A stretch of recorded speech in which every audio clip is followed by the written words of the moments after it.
Okay, we are up and running. Hello, welcome to another episode of Black Lions Airspace. I am Zachary Shallow. You can follow me on Twitter and Facebook. Ala, capital B, capital L, capital L. Let's try this again. Capital B, capital L, capital K, Lion 130. You can actually listen to this show by multiple means of going to my link tree, which should take you to places like Spotify, Anchor, Apple Pods, Stitcher, and Breaker. Also, please subscribe to my YouTube page, which is home of Black Lions Eyesight. My special guest today, she's a sweetheart in our little community on Twitter. She's more than just a pro wrestling head. She's a gamer, she's a wife, she's a mother. So many good things can be said about this wonderful woman that I have on. Without further ado, welcome to Roaming Around with Ori from Progress. Hello. Thank you so much for having me and Thank saying you. so many nice things about me. Well, thank you for coming on.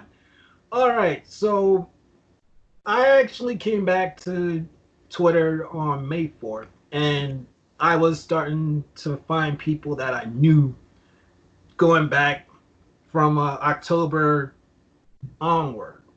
hmm And you were definitely on the list, and I knew I actually had to have you on here. Aw. So, with the bottom of my heart in your hands, I say thank you very much again for coming on.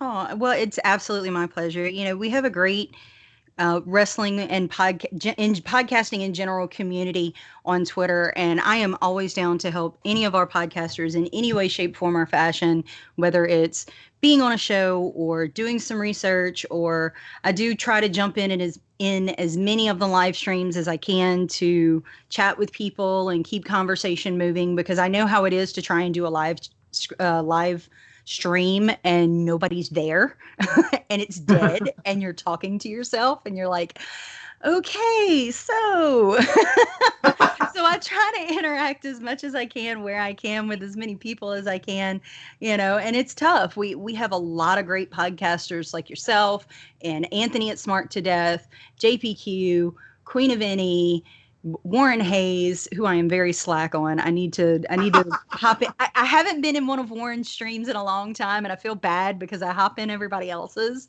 And it's not that I don't like Warren. I think Warren's great, and I love interacting with him and giving him a little crap here and there. But I forget to get into, or usually when his pops up, something is going on, or I'm already in Anthony's stream, or there's always something, and so I feel horrible that I've been very lax on poor Warren. So I'll have to jump in maybe next week and try and stir up the controversy or something. I don't know. I don't know. That's okay.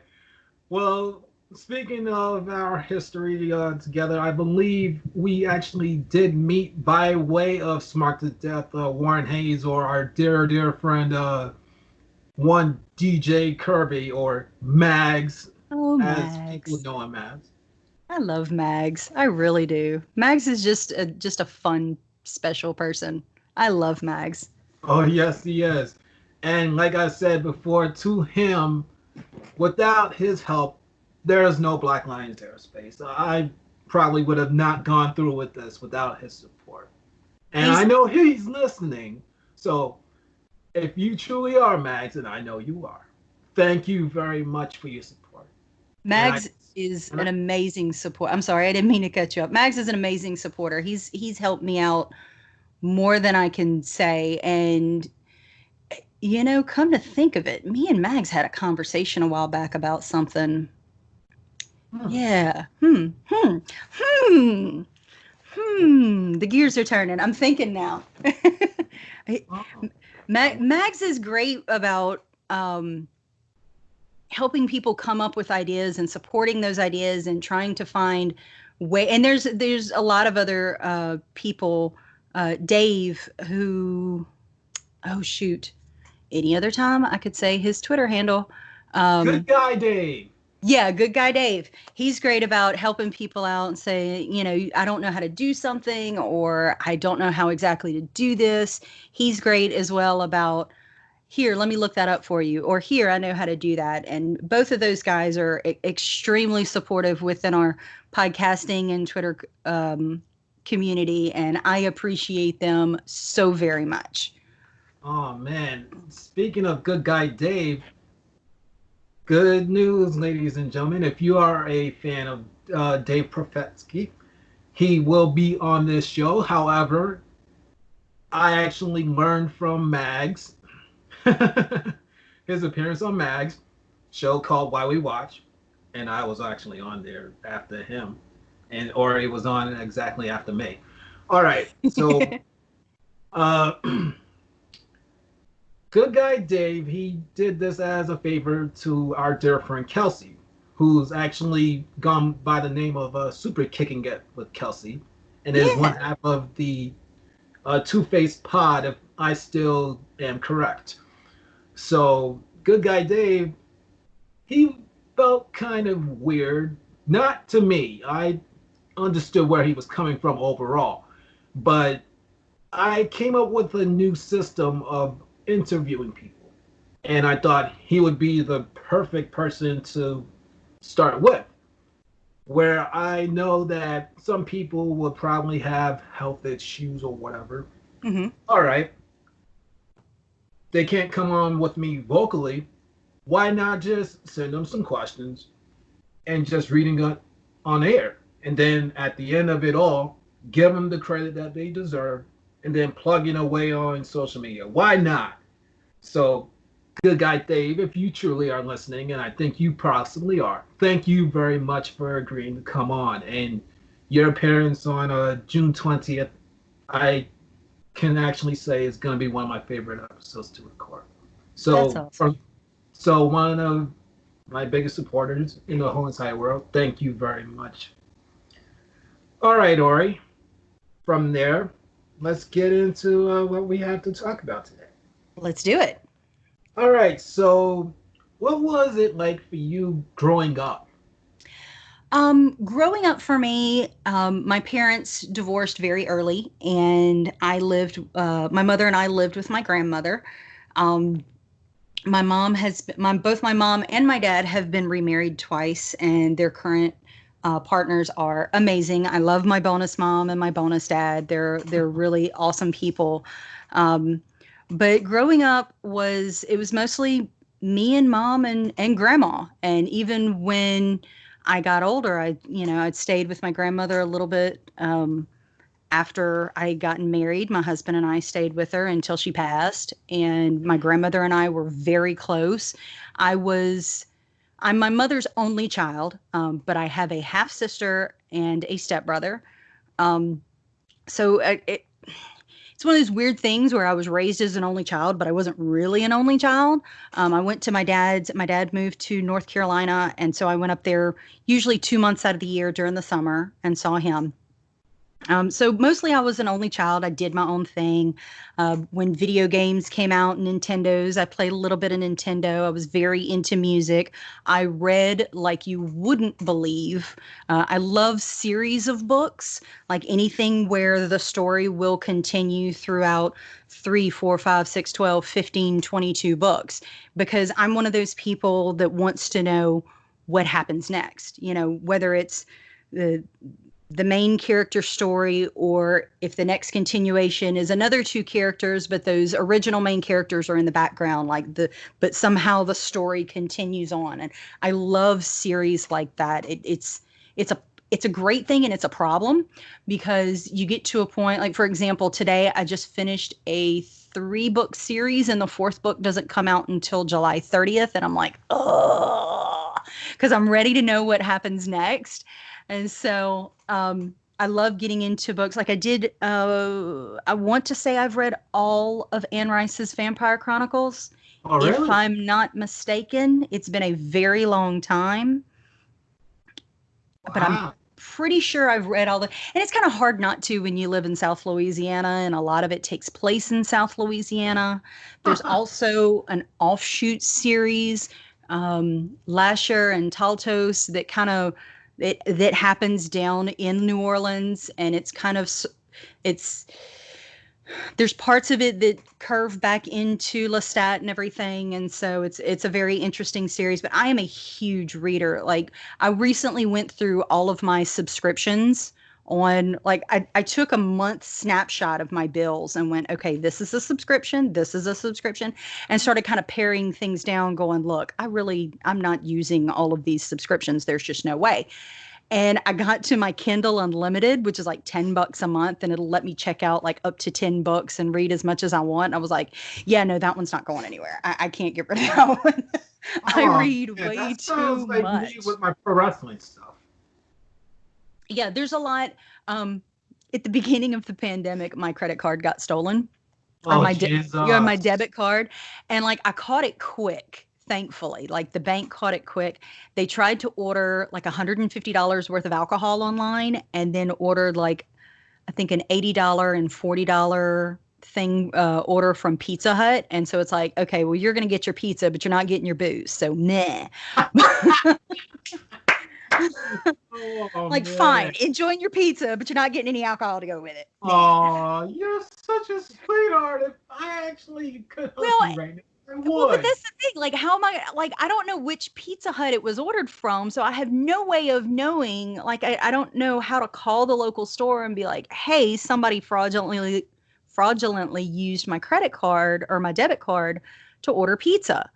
So I have no way of no. So I was just, it's like, report it to the bank and let them take care of it, which they did. And so, but when all that happened, Ring of Honor got canceled, Progress got canceled. WWE Network was actually already canceled because we weren't watching it at all. Right. Um, I can't remember who else was on there that got canceled. I think it was just Ring of Honor and Progress. I think those were the two that I was subscribing to. But yeah, and it was just like, there was too much going on at the time. I just couldn't, even though they're very small subscriptions, I just couldn't really I didn't, with everything else that I had going on at that moment, which we'll talk about later, I just couldn't justify keeping that or renewing that subscription with a new card. But um, we were talking about growing up. But yeah, I grew up with my grandmother. My grandmother and I were very close. I found out later on in life because my grandfather, he lived when we initially moved in when I was little. And when I say little, we're talking 2, 3 years old. When we initially moved in with my grandmother, my grandfather was still alive and he was living with us, or of course, living in the house. But he had colon cancer. And so we had a hospital bed in the living room. I have vague memories of crawling up in the hospital bed and taking naps with him and standing next to the bed and thinking the bed was so tall that he could reach his hand up and touch the ceiling. So I have a couple vague memories with my grandfather, but not a whole lot. But I found out later on in life that my grandfather, who subsequently passed due to his cancer when I was, I think, 3 or 4, he was a huge wrestling fan. He loved it. And I say that because my mother is not a wrestling fan. My father is not a wrestling fan. My grandmother is not a wrestling fan. No one in my family that I know is really a wrestling fan. And so it was kind of that weird, funny thing where it kind of skipped a generation. And I also found out later that my uncle actually, before he passed, took my grandfather to a local wrestling show, and apparently he was all excited and in it and jumping up and yelling and the whole 9 yards. So it's kind of it's kind of fun to see that, or hear that about my grandfather when I didn't get to experience it, and to know that there's part of him in some way still living in me, because I'm the same type of way. I get to a wrestling show and I'm jumping up and screaming and booing and I'm so into it. I was at Progress, I was doing Cajun calls, like, and I know nobody knew what they were. And I was like, and I knew people were looking at me like I was crazy, and I just didn't even care. I was so into it and having so much fun. It was great. So, but yeah, it's kind of cool knowing that he was kind of the same type of fan that I was. I mean, I do remember trying to watch WWE or WWF when I was a kid, and it was early on in Undertaker's career when he was with Paul Bearer and he was coming out with the Druid and the torches. And it's kind of funny because my birthday is late October, like so late October, it's almost Halloween. So I love all of the spooky stuff and witches and, stuff like that. I Mhm. was so deathly afraid of Undertaker, I could not watch it. Jesus Christ. I You know, sound I like an know. older version of my ex-fiance, my first one. Yeah, like I couldn't watch it. I was scared completely. And I can't watch horror movies either. I like the idea of horror movies. I like the idea of being scared, but some of that stuff, if I watch horror movies too late at night, I'll dream about it. Oh, But instead of the characters in the movie, the characters will be replaced by people I love and it will freak me out. And then I have to try. My dreams are extremely vivid. And so I have problems with it. So I can't do horror movies or haunted houses, nothing like that. It freaks me out too much. So, but yeah, I was deathly afraid of Undertaker back in the day. whew. Yeah, as I said earlier, you sound like an older version of my first fiance, Melody, right now. She's that crazy one over there. She actually tried to jump the guardrail at our very first show because she got so excited at a damn tables match. I said, "Oh That's no." funny. I like her. I mean, I don't condone jumping the guardrail for any reason. No, However, no, no. unless you're an EMT and somebody's hurt. That goofball, she's not gonna jump over the rail. She actually has a little bit of a wild side to her, but she's good-hearted. And you could go back to my last episode and Oh, I'm on gonna have to. I'm gonna have to. because she's definitely sounding like you from what it sounds like to me. And I'm saying, oh wow, okay. All right, so let's get into actual pro wrestling then.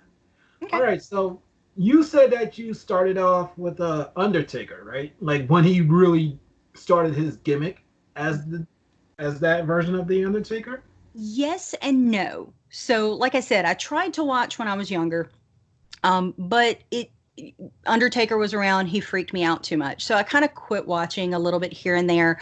But then after I graduated in high school, so many years ago that I don't want to tell you the number. Um, It's okay. I I started dating this guy. Well, I'm gonna have to tell you, I graduated in '99, and then early 2000, I moved in with a friend of mine and started dating this guy. Um, and he was a huge wrestling fan, wanted to be a wrestler, wasn't actually, due to circumstances, able to do school or anything, but he was working on it. He kept trying, he would work on his physique and that kind of thing.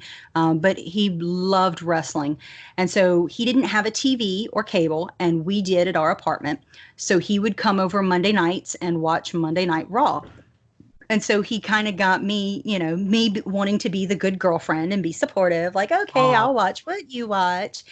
And I got into it. Oh, did I majorly get into it? And this was the time of Matt and Jeff and Lita and Team Extreme. And that's what got me into it, especially seeing Lita, walk around like the badass that she was with a thong hanging out her jeans and doing moonsaults and I died. Well, okay.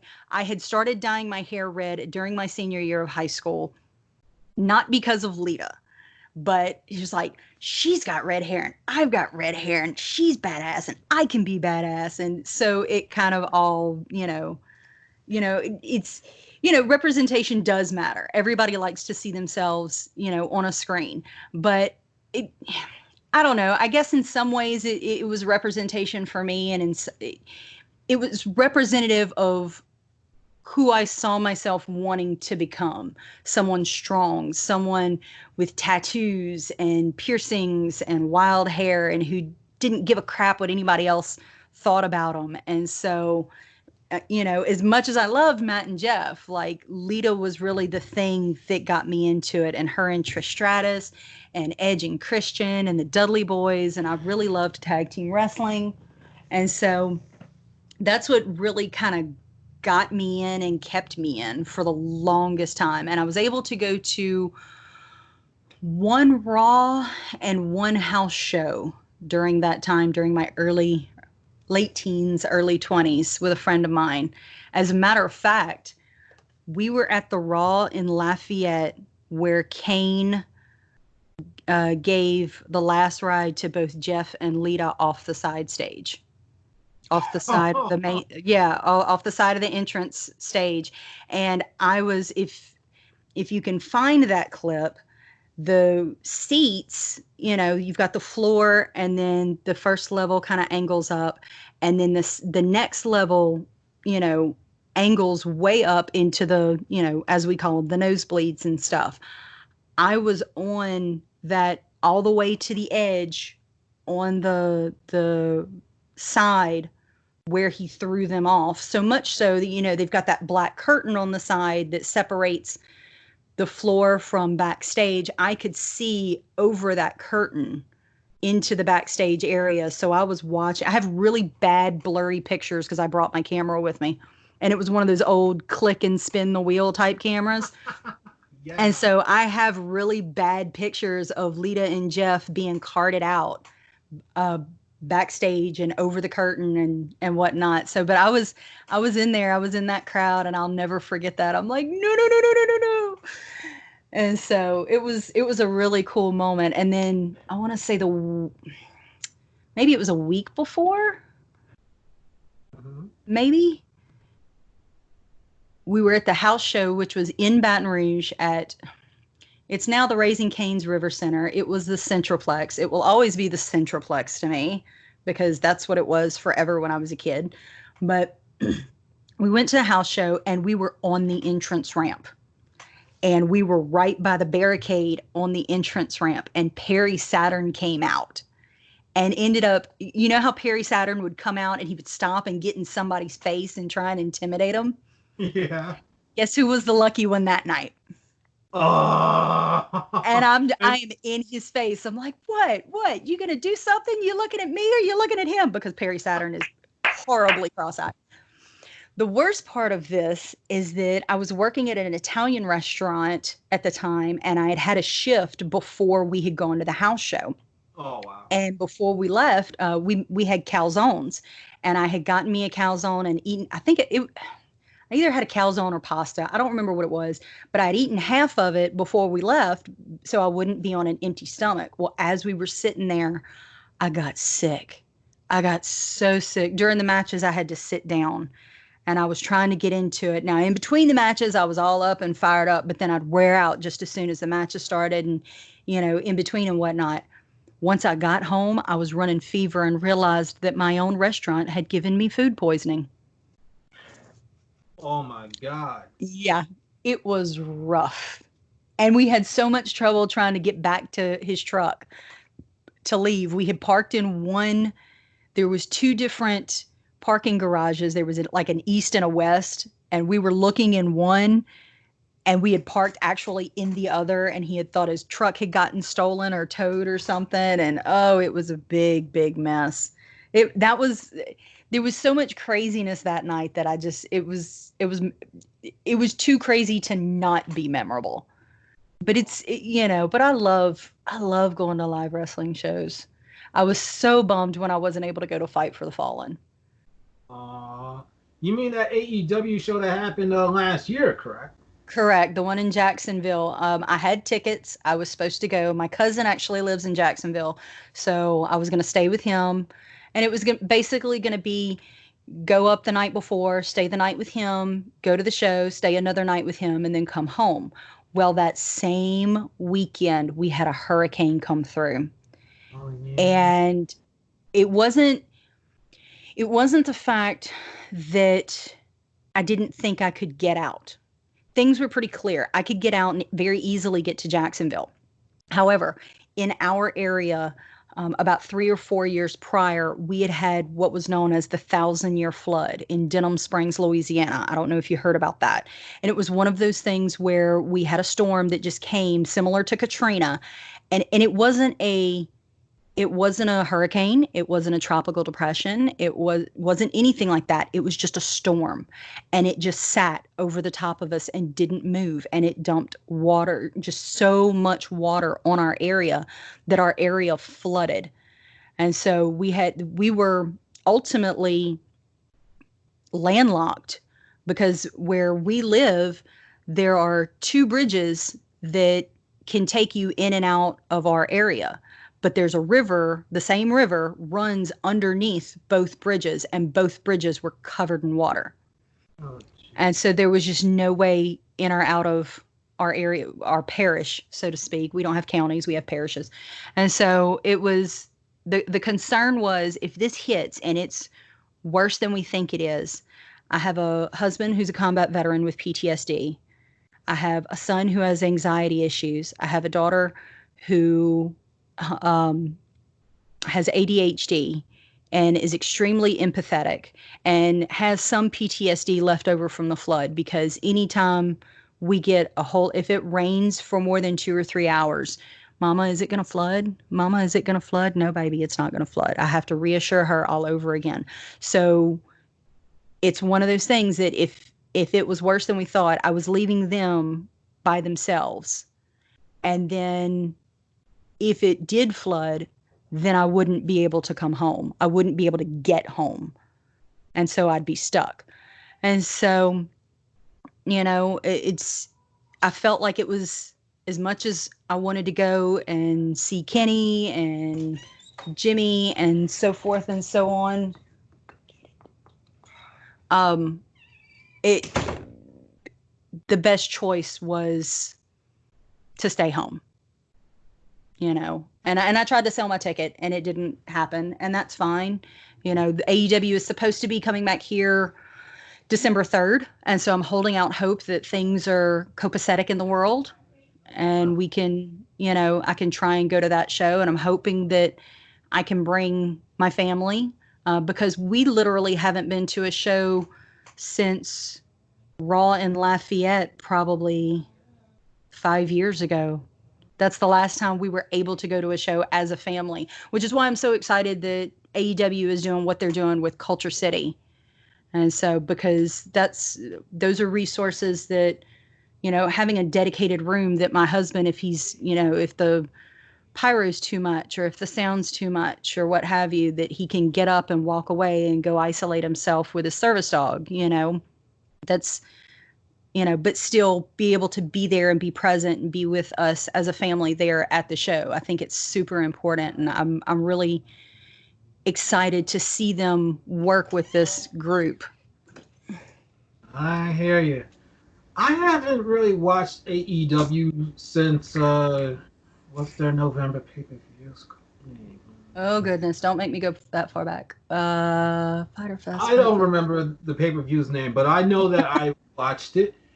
I thought it was good, but eventually AEW started getting on my nerves with the constant going after WWE. And that's one thing I actually was saying to the likes of Mags and others that we know mutually.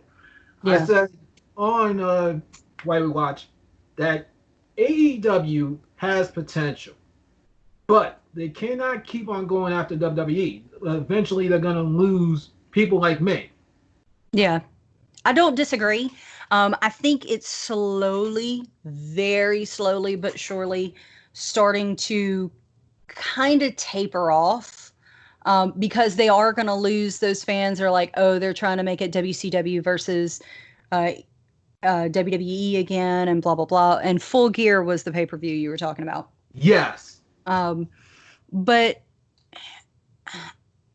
I it's very hard, and this will probably filter into our social media chat. It's very difficult nowadays to not take advantage and do something like that when you have the opportunity because it gets you clicks. And that's what our world is being, it's what our world is revolving around nowadays.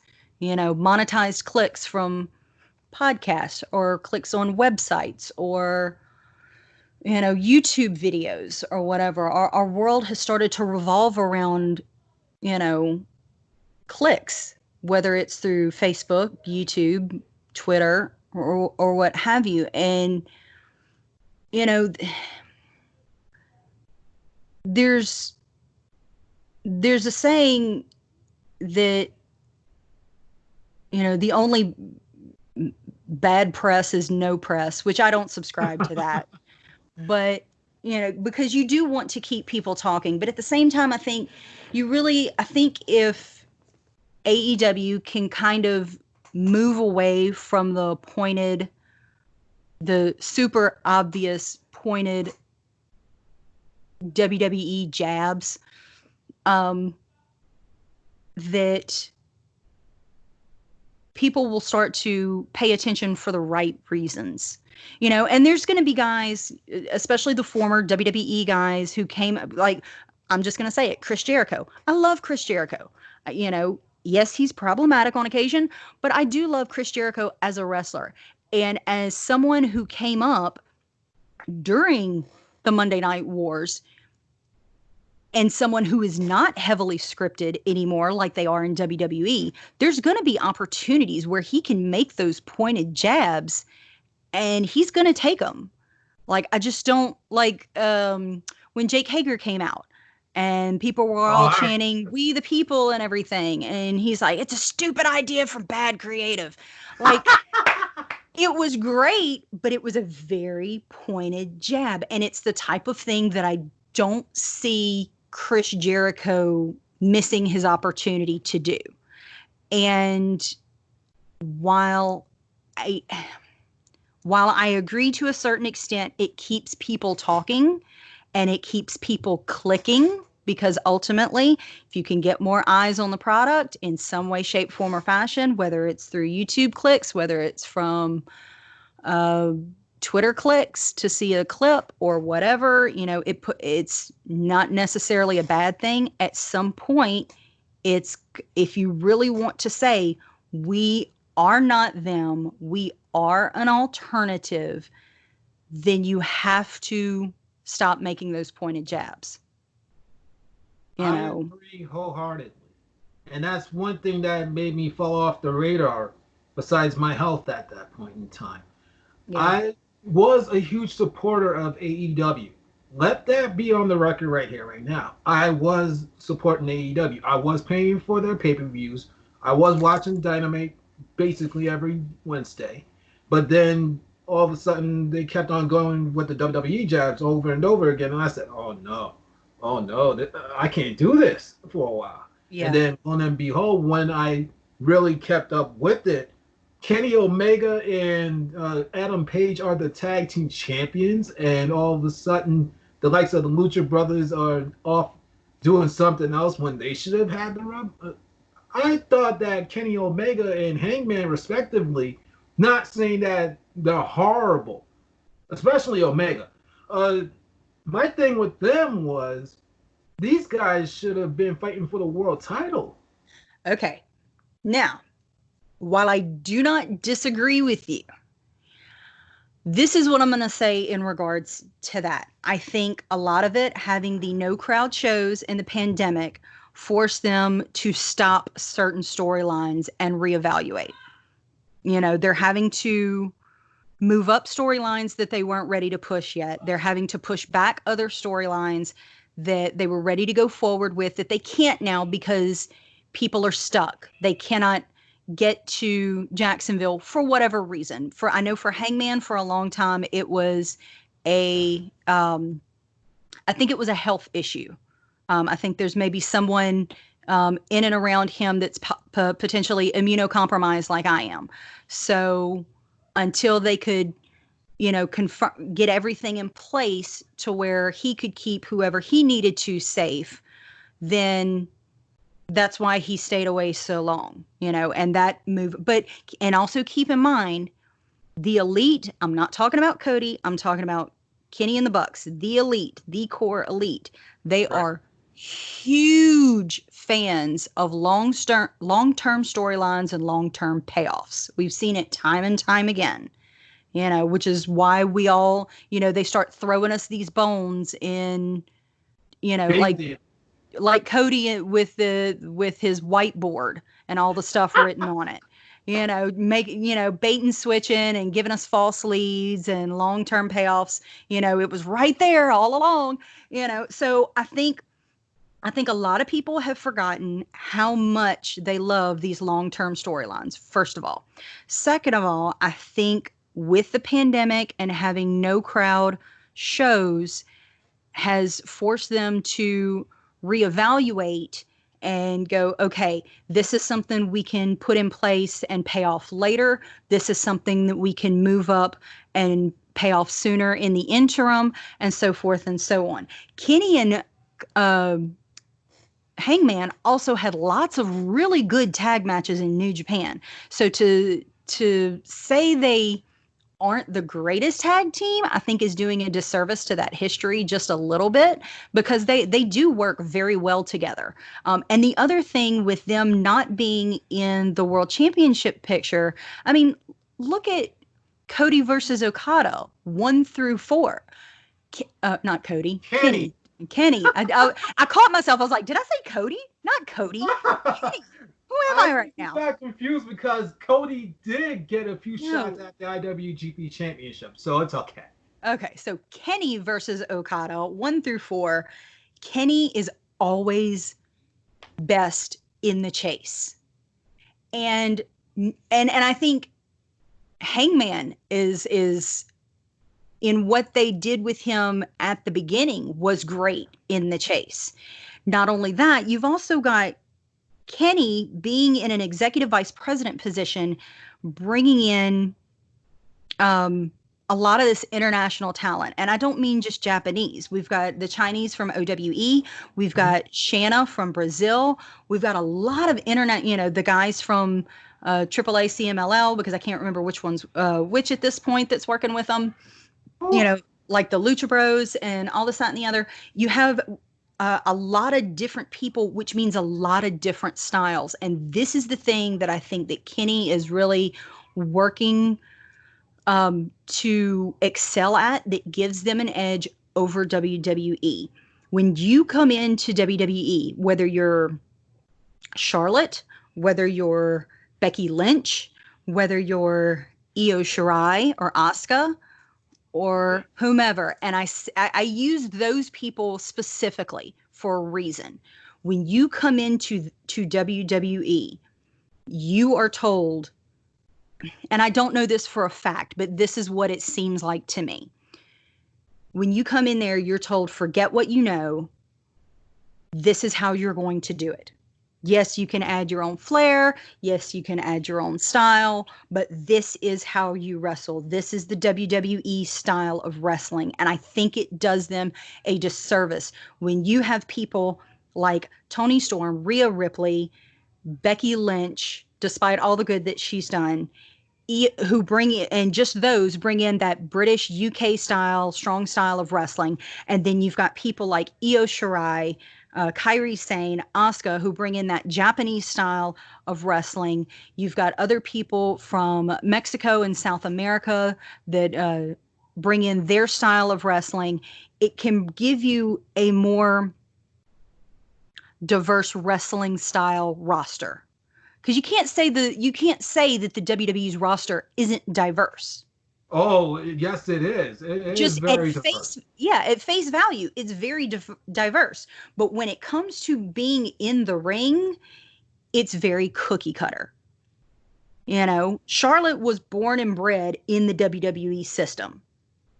And that's why I used her as an example. But you've got people like Io, who's amazing, and Kairi Sane and Asuka, who are amazing, and Rhea Ripley and Toni Storm and Piper Niven, who are amazing.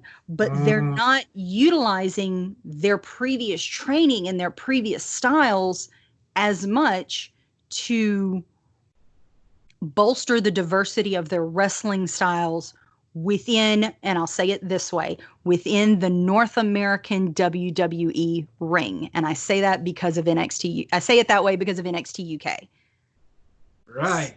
So that what Kenny is doing, bringing in, you know, Awesome Kong and Shanna and Nyla Rose and, all these other people, the Lucha Bros. You're not only are you bringing in a diverse cast of characters, so to speak, but you're bringing in a diverse. My brain is working faster than my mouth right now.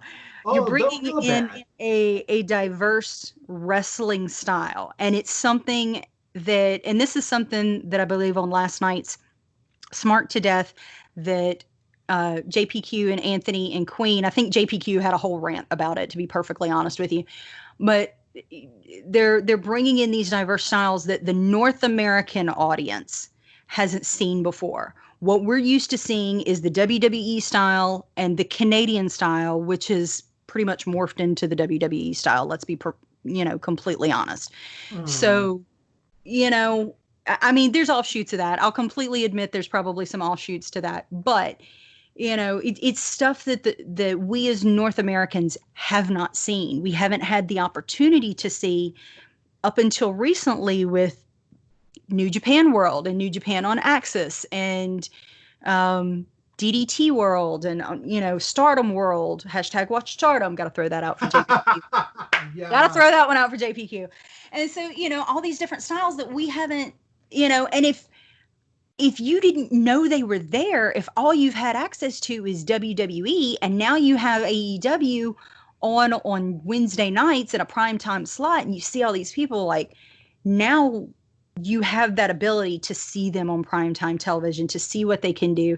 And so I think Kenny, while a lot of people may not be happy with where Kenny and Hangman are positioned, I think in the long run, in the building of the company, in the building of the talent, and the melding of the different styles to make it quote unquote look good for TV, you know, to make sure it works on TV, to make sure that people are into what they're seeing. I think from an EVP and building the women's division, I think in the grand scheme of things, Kenny and Hangman are perfectly positioned.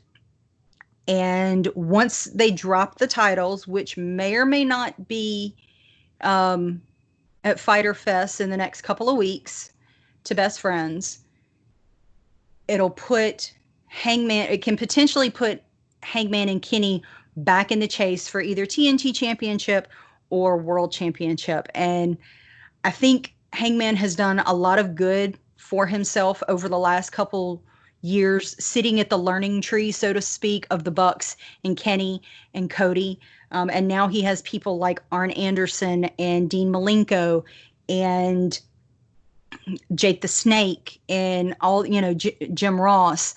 He has all these other people with experience to pull from. And so I think when we do get to see a chasing Hangman again, I expect it to look somewhat like Kenny's chase and how we enjoy watching Kenny chase and get so close and not quite get there.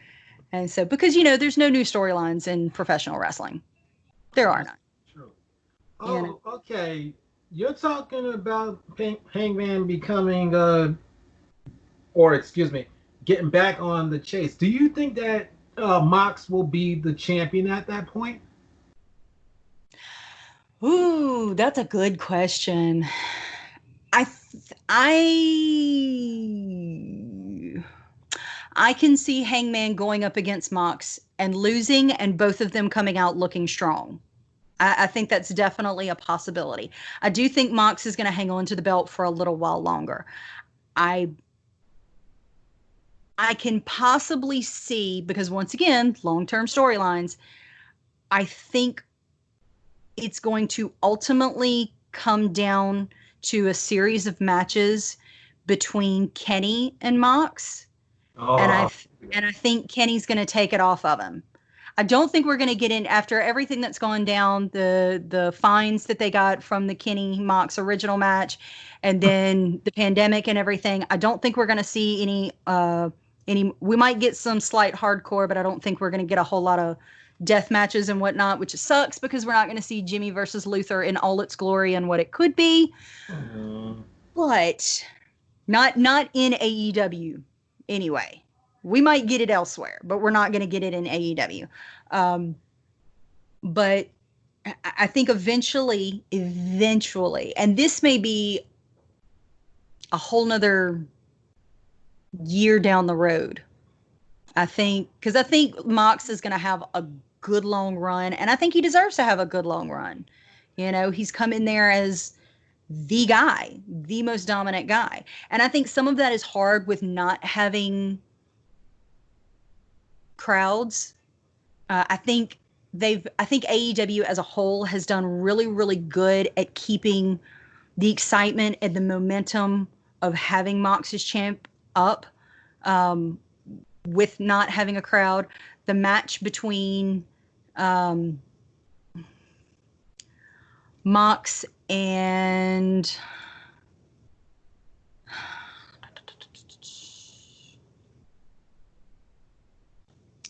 hang on, I'll tell you a second. Brody Lee. Anthony? Brody Lee at Double or Nothing was really good, and it definitely hit some of your hardcore marks. We have Mox versus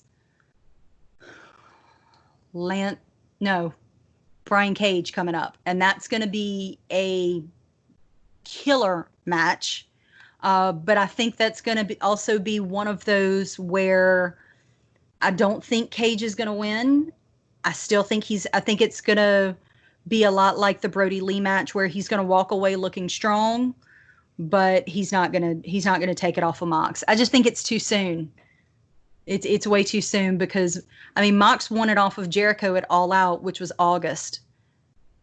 No, I'm sorry, he won it off of hang on.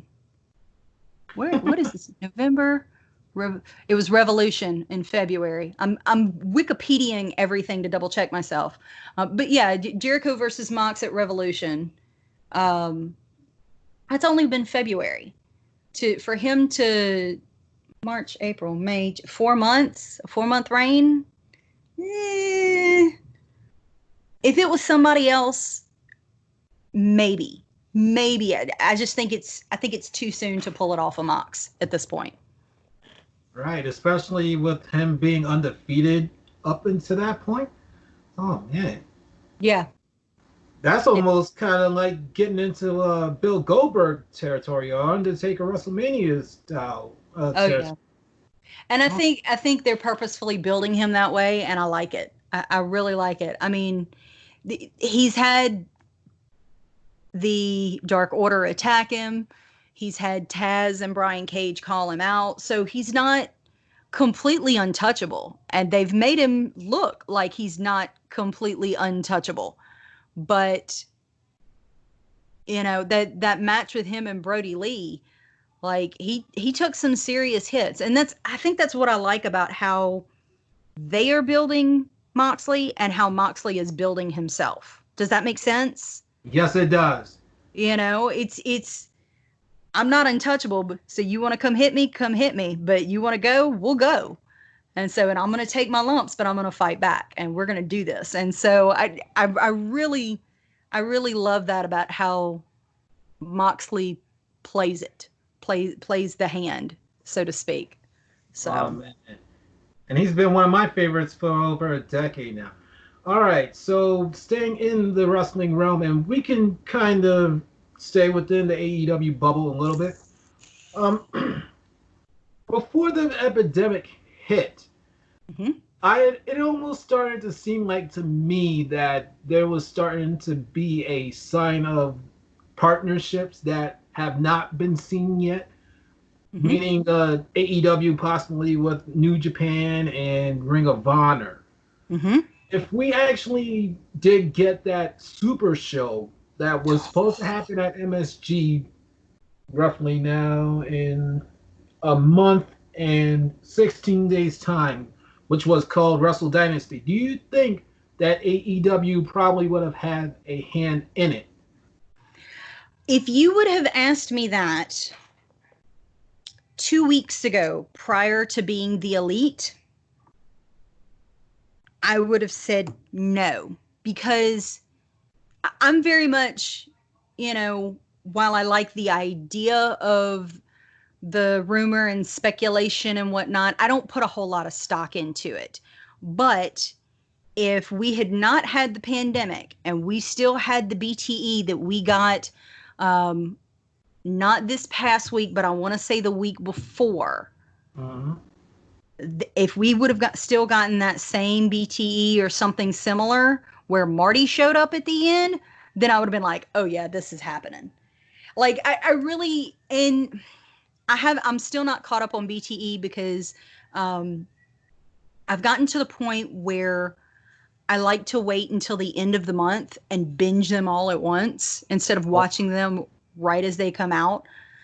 Because once again, for me, BTE is like a good book. I get to the end of it, I'm going, and give me some more, And so I want to wait and like binge 4 or 5 of them at the same time, so I have an hour's worth of viewing, and then I can go watch Dark, and then I can go watch Dynamite and be caught up and be like, okay, cool. And I mean, I know I missed some of the little jabs during Dark and Dynamite that happen on BTE, but I get the main gist of it, and then I catch myself up and whatnot.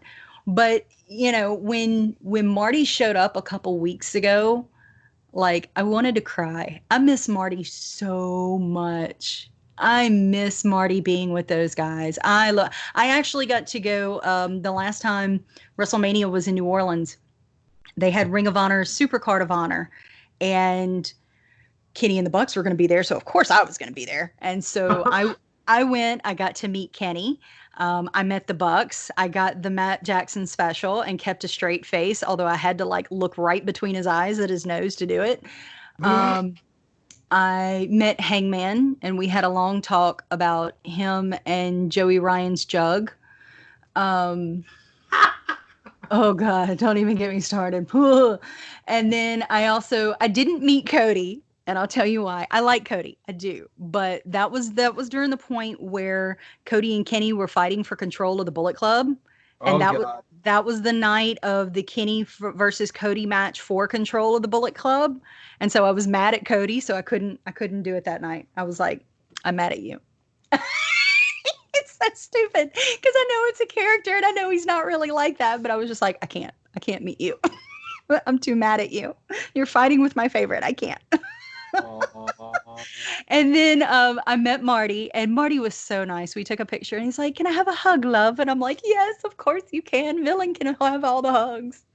And he was and I didn't get to meet Kota Ibushi, but while standing in Kenny's line, you know how you do that thing where you're waiting for something and you're looking around the room and you just happen, like, somebody else is doing the same thing and you happen to lock eyes and Mhm. see okay, it was one of those things. Me and Kota Ibushi locked eyes, and he smiled and waved at me, and I was like, all of a sudden I'm a 14-year-old giggly Japanese girl from an anime. I'm like, hi.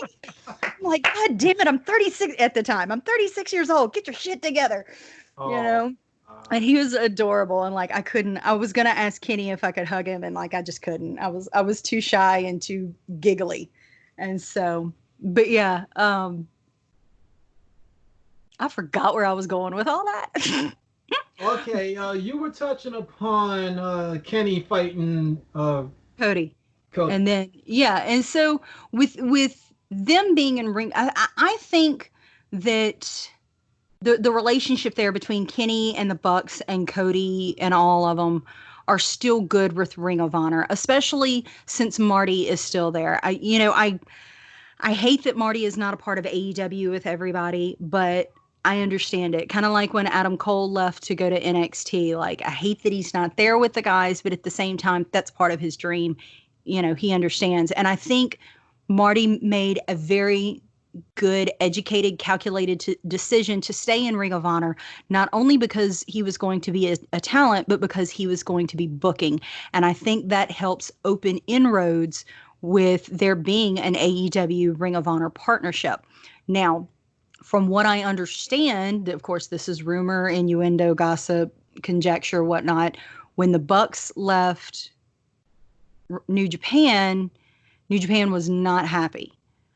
I think they were more upset with the Bucks than they were Kenny and Cody and whatnot, because I think Cody was more of a loner, on loan. Same thing with Hangman, was kind of on loan type deal. Um, but I really think they were more upset with the Bucks and the way they went out than Kenny and everybody else. Um, so I think, and with New Japan America not kicking off as well as they had hoped it would, New Japan meaning, Mm-hmm. I think there's and it seems like the relationship between New Japan and Ring of Honor has really deteriorated. And I don't know if that's from Ring of Honor side. I don't know if that's from New Japan side. I don't know if it's become, like, so to speak, a casualty of war with the creation of AEW. I don't know what's caused that to happen. Now, does that mean they couldn't come back together and have a working relationship and have things work? I think so. Would it be possible for all three? I don't know. Because we're really not seeing a whole lot of interaction between New Japan and Ring of Honor at this point. It's almost like there's no partnership in place whatsoever. Mm-hmm. And so that leaves the door open, especially with Marty being in the position that he is, for AEW to walk in and be like, hey, so, we're not trying to take you over, but we could help each other. But it also leaves the door open for them to walk to New Japan and do the same thing. And I think anything's possible. You know what I'm saying? I, I'm, Mm-hmm. I, and I think that's part of what's so exciting, is that I don't think Tony Khan and the Bucks and Cody and Kenny, I don't see them wanting to go to the route of Vince Sr. and buy up all the territories and buy up all the independents and put them all under one flag. I see them more as, hey, you know what? You have some really great people and we don't want to steal them from you. But how about we do a trade off like we did in New Japan? Because Ring of Honor and New Japan have shown that it can work. It can work well and it can work profitably for both companies. Yeah. So, and I, like I said, I don't see Cody and Tony Khan wanting to just swoop in and take everything over. Not when things can work without that happening. That's ultimately what I would like to see. Now, and I still with I know there's something to be said for, they were all in Florida, they were in Jacksonville for Double or Nothing, you know, um Marty lives in Florida around Orlando or wherever he's living now, somewhere in the general vicinity. So he could have just shown up, popped in, said hi.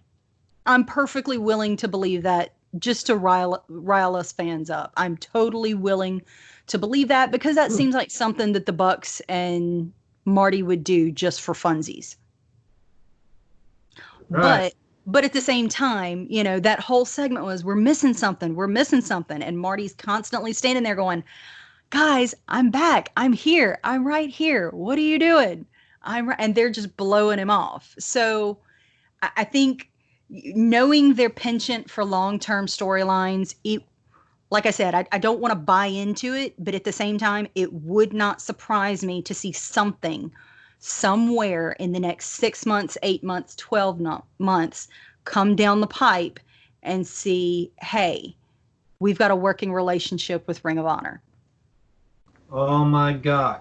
I was talking to Conrad Cushman from Everything Pro Wrestling about, I believe, maybe 2 to 3 months ago. He was a guest on this show. And we were talking about what I was possibly deeming in my head G1 Supercard 2, which Mm-hmm. now is the canceled, or excuse me, moved Wrestle Dynasty. I Mm-hmm. was geeking out at the possibility of the Lucha Brothers possibly fighting for the IWGP or Ring of Honor Tag Team Championships. So Dude. if that was to happen, you can bet your bottom dollar, madam, that I will be there somehow, some way. You know, I would totally be down to see either one because as much as I love the IWGP Tag Team Championships, it's been the same people for so long. Like their tag division has gotten so stale to me. I love God. I love Gorillas of Destiny. I love Tama. I love Tangaloa. I think they're amazing and wonderful. However, you gotta give them a good reason to fight, not fighting for the sake of fighting. You know, we need some fresh blood in those tag team divisions. And to see God, and I don't know if, and I say this because Ray Phoenix is so small, I don't know if they would qualify for heavyweight positions, but to see Lucha Bros go against God, dude, that's a pay per view I'm buying. I will buy it. I will hack it and stream it. I don't care. Like I would watch that in a heartbeat. Oh my God, you're kind of actually speaking to a certain Puro Queen 12 right now. You Oh, kind of I know her well. you She and kind of I speak actually her we spirit. we live maybe 30, 45 minutes from each other and we still haven't met. Oh wow. And it's a lot of it. She's immunocompromised. I'm immunocompromised. All this crazy stuff going on in the world. It's going to happen though. At some point, it's going to happen. Me and her are going to get together and watch a pay per view. Oh yes. And I still am owed a hug by her because G1 Supercard last year went over a certain amount of time. So if this epidemic is ever done and she's ever healthy enough, best believe we're gonna meet again. Oh yeah. At some point, I'd really love to get up there and hit a bunch of shows, see a bunch of people. I'd love to see Tiff. I'd love to see Queen. My dad actually lives in Pennsylvania now, so maybe there might be a chance I could run into JPQ. You know, so Oh, I probably would try to get out there, or if the Evil Empire ever returns out here, and I there's a whole bunch of shows, and y'all I like I actually, said, y'all get some amazing stuff up there. I'm like, I love living in the South. I love my heritage, my ancestry, but at the same time, it's like, man, y'all get all the good wrestling stuff. yeah, but sometimes that good wrestling stuff sometimes can be like a little bit. Oh, well, you would know better than I. Oh yes, I do. Jesus Christ. Oh man, if this ever happened to me, I probably would have cried. Minoru Suzuki just even getting the sniff to even hold the IWGP Championship, Oh, I'd probably wow. cry because I met him live. That guy, he's just awesome. I saw him when at Supercard when I was walking around for meet and greets, and I was like, Murder Grandpa is frightening. He is like that's a man that I would walk up to bowing with all of the respect. Like I will not incur the wrath of Murder Grandpa. Murder Grandpa will kill me, and I will say thank you for the opportunity. Oh man, uh, he was basically in my rear view mirror the whole entire WrestleMania weekend last year. There was not a show that I went to where he wasn't involved in some point in time, except for let me see, Wrestling Revolvers, Pancakes and Pile Drivers 3, which was Isaiah Swerve Scott's last appearance on Hmm. Independence as Shane Strickland.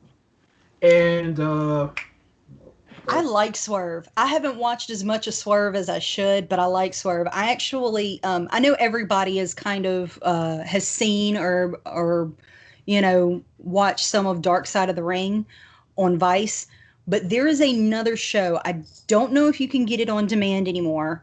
You may be able to get it through Hulu. I know you can get it through the Vice website. It's called The Wrestlers.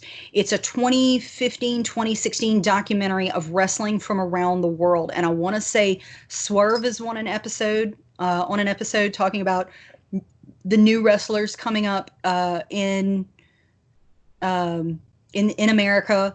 There's an episode on the LGBTQ Okay. wrestlers in Mexico, which was also another good episode. There were so many, and they went around the world talking about wrestling around the world. And there was one about the female luchadoras in, it's either Brazil or Argentina, but these women wrestle full skirts, like full giant skirts, and it's amazing. That whole, there was a Davey Havoc, God rest his soul. He Uh, was in, because they touched on deathmatch wrestling at one point. He was in that episode. That whole series was just, it was too cool, and it really, some of it gave you a real behind the curtain. I want to say RSP, Ricky Shane Page, was in an episode. Um, it was, that whole series was just really, really interesting to see how wrestling has come about in other parts of the world, how it affects other parts of the world. There's a whole section of wrestling that is voodoo wrestling. oh man. It's that one was crazy, but it's, if you like Dark Side of the Ring, if you like that documentary feel of it, definitely check out The Wrestlers. Like I said, I know you can get it on Vice's website. You may be able to get it on demand. You may be able to get it on Hulu, but it's an amazing series. I highly and it's, I want to say it's only 8, 9, maybe 10 episodes.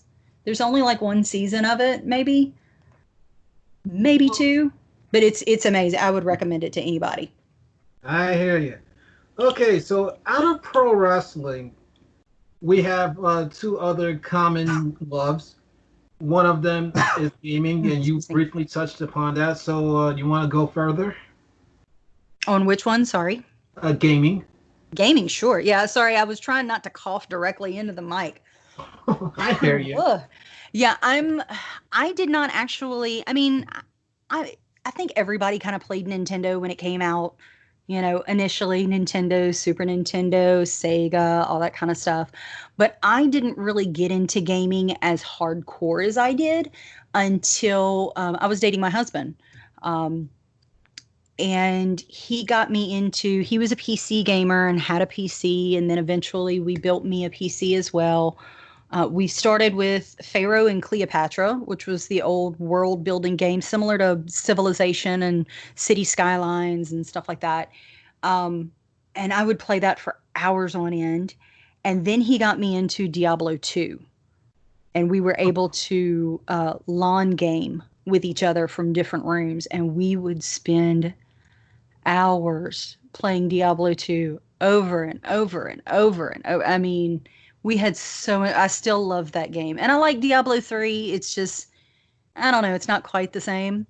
Um, and then he gave me the cheat code so that I wouldn't die, and I played through Warcraft 3. You know, uh, because at that point, you know, he kept talking about, you know, this was when World of Warcraft was still in development. So, you know, he was trying to tell me the story and everything. And he's like, I've got Warcraft 3 if you want to play it. I'm like, yeah, I kind of do, but I don't really get, you know, I like and appreciate those games now, and I can kind of play them. But at the time, I wasn't really good at them. And I really wanted to play more for the story than I did the actual gameplay, which is why I used the cheat codes. And so I played through Warcraft 3 and the Warcraft 3 expansions. And I was like, oh, this is kind of cool. And there's elves and, you know, da da da da. And so we kept following the information for World of Warcraft, waiting for it to come out. Unfortunately, it came out while he was deployed. And so, but he had a laptop over there. And so I sent him a copy. And sometimes that was the only way we could communicate, is we would catch each other. We would send each other mail through the mail service in World of Warcraft, or we would happen to get on at the same time so we could try and play together despite the, you know, crappy servers or long queue times to try and get in. But that was one of, and then when he came home on his 2 weeks R&R, we spent a good portion of that 2 weeks playing World of Warcraft, playing original vanilla World of Warcraft together. And one year we were able to actually go to Anaheim for the BlizzCon and talk to Chris Metzen and tell him about that. And he was like, "Oh, that's pretty cool." I'm like, "Yeah." And so we've played through. He still plays and he still does the high, not so much hardcore, but the heroic mythic rating. Me, not so much because I went back to work a couple years ago and I just wasn't able to do it and keep up with my work schedule. And then the last expansion, while I enjoyed it, uh, trying to get yourself geared up and properly prepared for raiding, they made it way too time consuming. And so I've played a little bit since then, but I've kind of fallen off. Um, but I'm hoping if things continue to look good for Shadowlands, then we're going to get the expansion and we'll probably go back to raiding. I usually don't do first person shooters because I'm horrible at them, like really horrible at them. When we were playing, that was when the 360 came out, and everybody was playing Halo. That was the game, right? Everybody's playing Halo. Well, we had a friend that lived next door to us that basically had this little house that was a rectangle, and you could shut doors off so to divide the house. So what we would do is we would bring our TV and Xbox over, and two other people would bring their TVs and Xboxes over, and everybody would bring controllers, and we would do one big LAN game in the house. And so it would be, we would shut off the doors to the front and the back of the house. So it'd be the front of the house versus the back of the house. And then we'd switch it to where it was the left side of the house versus the right side of the house. My Oh, my problem is when I get nervous and have to shoot at someone, I get really anxious and I overcorrect where my aim is. And so my aim goes all over the place, which means my shots go all over the place. So I had typically two jobs because it was always capture the flag. We're always playing capture the flag. Either I'm the decoy in the first push and I go as far as I can until they take me out. So I'll go and I pick up the flag and then bring it back as far as I can, or I go, and get killed first off before they can get the flag. Or there was one little spot inside the bunker that you could sit in, and it was in one of these weird back corners that you could see the open door across the room, and you could see someone jump from that hole that was just above the flag in the top of the ceiling. The problem was is that you couldn't see whoever was standing in that spot if you went in the door until you went in, nor could you angle around that hole in the ceiling and see that person in that corner until you dropped down. So typically what I ended up doing was sitting in that corner with my sights right on the middle of the flag. So if somebody comes in, goes after the flag, I'd pick them off. That was my job. Decoy or picking them off at the flag. That was all I was good for. Because if you try and put me in a car, make me aim at somebody, you could give me an RPG and like I still couldn't take anybody out. It was horrible. I was terrible. The weird thing is though, is I started playing the Mass Effect games and the Borderlands games. I'm great at those. I can take stuff out left and right. I played online Mass Effect 3, I don't know how much, and was fairly decent. But for Halo and most other first person shooters, yeah, you can. I tried to play Call of Duty Warzone the other day. It did not go well. oh, wow. It took me 20 minutes to figure out how to squat, how to crouch. And Um, I still had to text a friend of mine. I was like, I can't crouch. What's the button to crouch? And they're like, X or square or whatever it is. And I'm like, oh. Of course, it was like the one button that I wasn't hitting. oh, man. So, That I'm kind of takes terrible at first person shooters. that kind of takes me back a bit. Oh man, I wasn't quite so good with the mega shooters myself. Oh man, Do you my like side fortes, scrollers? my fortes in gaming, I gotta believe, were more so pro wrestling and actual non-wrestling fighting games. Mm-hmm.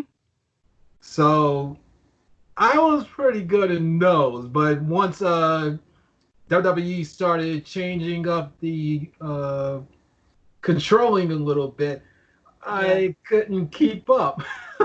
Yeah. I was do you remember Virtua Fighter? Oh yes. I could kick some butt at Virtua Fighter. And early Mortal Kombat and Street Fighter, I was okay in. The later versions, like, now that you've got all these weird combinations and all this stuff, like I can't do it. I cannot do it. Although, do you like side scroller games? I haven't touched Ish. a video game in almost a few months now, and given the circumstances of where I'm living, I'm not gonna start actually doing it until I know that I'm actually out of where I am Makes for a sense. little bit more leeway, Sure. if you will. But Well, I'm open to ideas. So okay. go ahead. So, let me ask you this. Are you a PS4? If you do console, are you PS4 or Xbox? I'm more so Xbox. Okay. So, we got because we have both. I say we have both. My son has both. Uh, He was nice enough to allow me to borrow the PlayStation 4 after my surgery, but he has taken it back, so I can't play anymore. But we had Xbox Live Gold for him, and they came out with the Game Pass option, which I want to say is like 14.99 or 19.99, something like that. And somehow we had ended up paying for like both Xbox Live Gold and something else that was both covered under the Game Pass. And I right. was like, oh, forget that. We're just gonna pay for the Game Pass and be done with it. The cool thing about the Game Pass is that not only can we download free copies of different games, and it changes up, typically every month directly to his Xbox. There are some that are available on PC that I can download and play on my PC, like Alan Wake, um, Alien Insurrection, I think is what it is. Ooh. A couple of different ones like that. Well, I found in the list the other day Ori and the Blind Forest. They've got Ori and the Blind Forest and the second one in the Ori series. And I remember seeing it on E3 and I was like, oh, this looks so cool. And it's got my name in it, and which was just kind of a Wowza. goof. Yeah, just a goofy, stupid thing. But it's an amazing side scroller.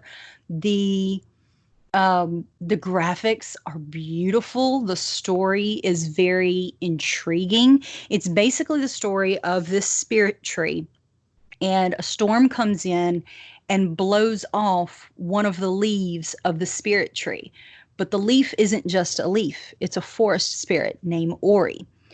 Ori is found by this being who is sympathetic to the spirit forest named Naru.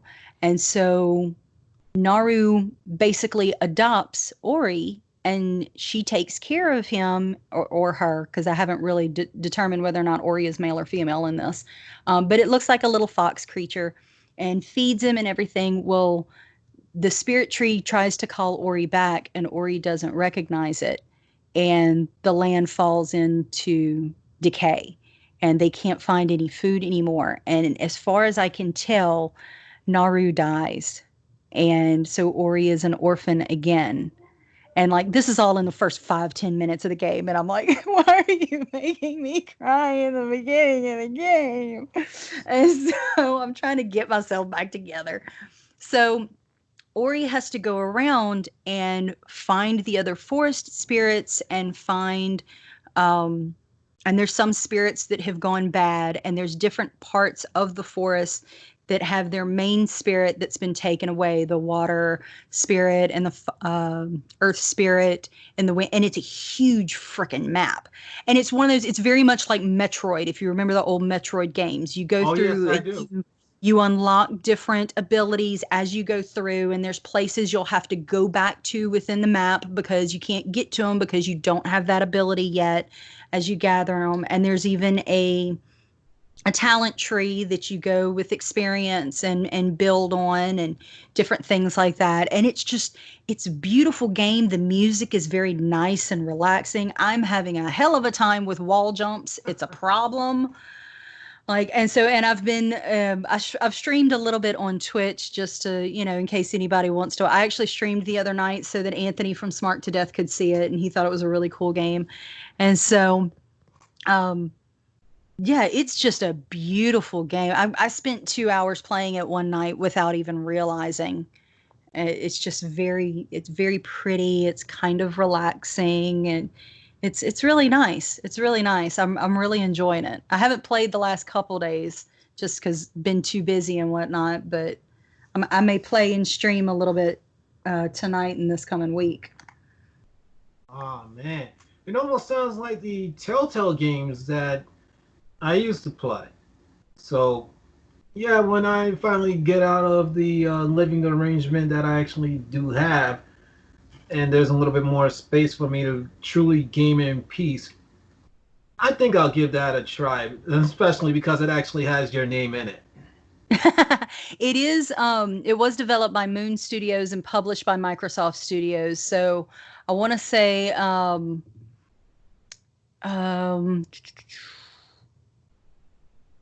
it's kind of, it was kind of produced the same way Halo was and whatnot. And so, and you can get it, let's see, from what I understand, you can also get it for Switch. They added it to Switch September of last year. Oh, I'm actually thinking about actually investing in Nintendo again. I actually have not touched a Nintendo thing like brand new since, oh my God. Right? My daughter has a Switch, and I've picked it up. I played a little bit of we got Diablo 3 on there for her. And so I've played a little bit. I tried to play Animal Crossing. However, um, because my account is the only online account, we can only make one town, and I'm not paying for another Nintendo Switch account. So I hear you. it's I not hear you. gonna do it. That's another thing that kind of jerks me off about being a gamer now. The fact that you gotta pay for all these cheat codes or you gotta Hmm. pay for downloads when basically when we were kids all you had to do was just enter the actual freaking code or even just play the game for a bit and then as long as you were actually keeping up you were able to save it. Yeah. Like I get, having to pay for expansions, but my issue is this whole pay to win problem. I really don't like it. Like, it's one thing if it's vanity stuff, like for Overwatch. I've played a little bit of Overwatch and enjoy it, and I'm not too bad at it. But those loot boxes, like if it's vanity stuff, skins and stuff like that, like okay, fine. I'm fine if you really want to spend your money on stuff that really doesn't affect your character one way or another, then have at it.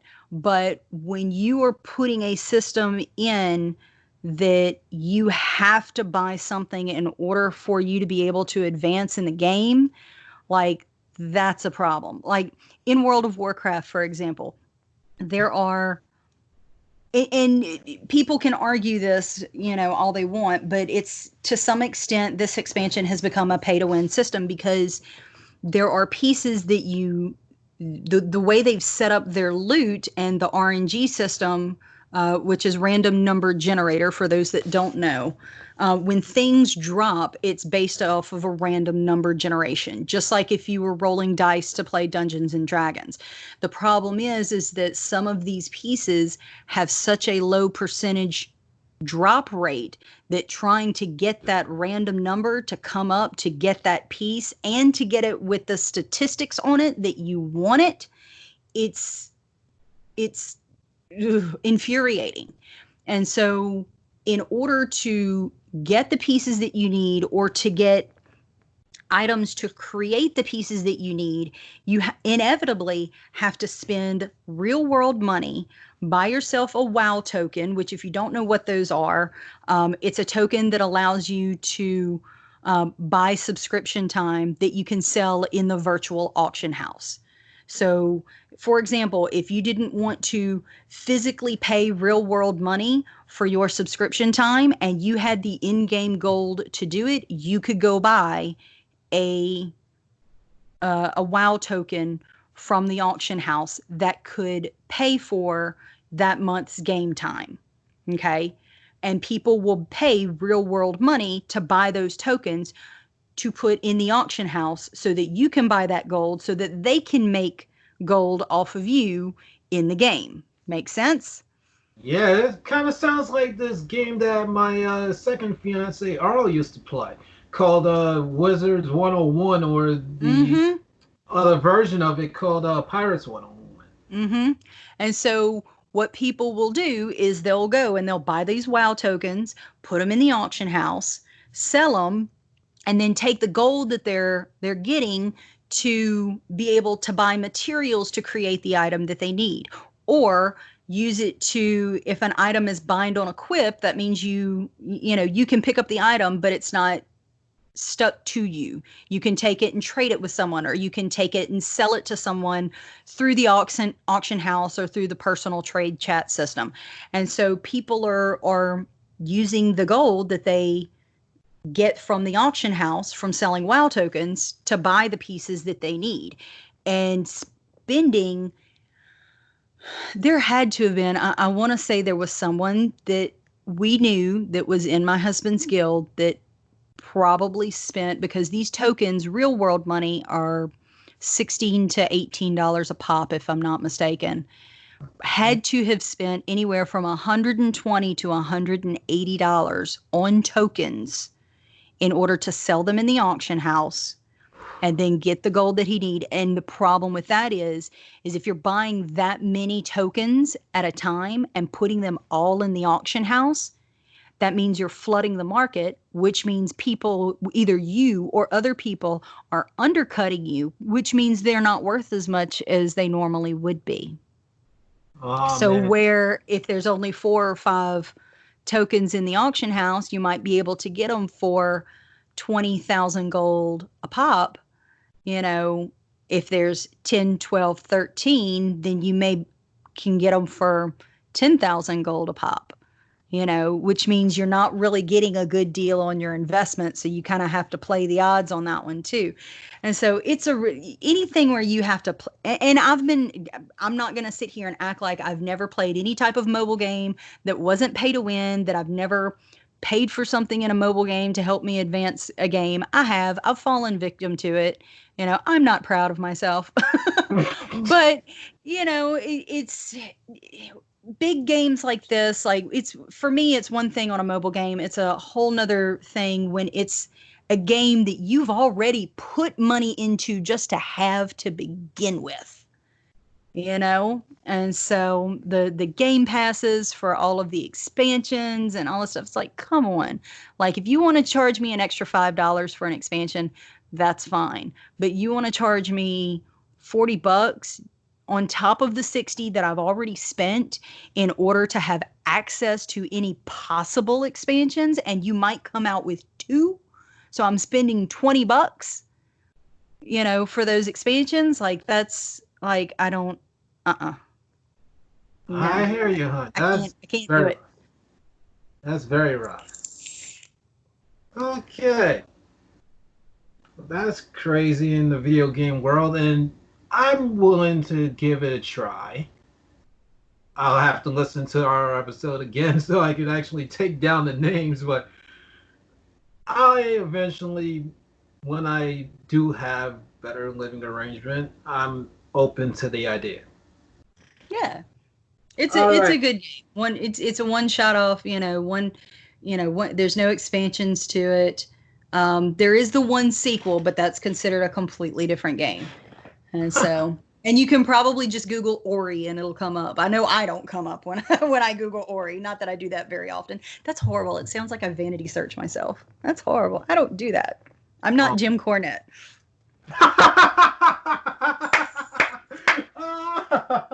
That was too Because easy. you're not looking at me right now, because I actually am throwing my hat on the floor. I was just laughing. That was great. Okay. Like Chris Jericho, I saw the opportunity and I took it. And what can I Oh, say? that was awesome. Oh my God. Thank you very much. You are welcome. All right. So before we move into podcasting next, Hmm. Has there been any other systems that you actually played? Um, GameCube. So this will kind of go. So when I was in college, I took 2 years off after high school, and then decided to go to college, where I met my husband. And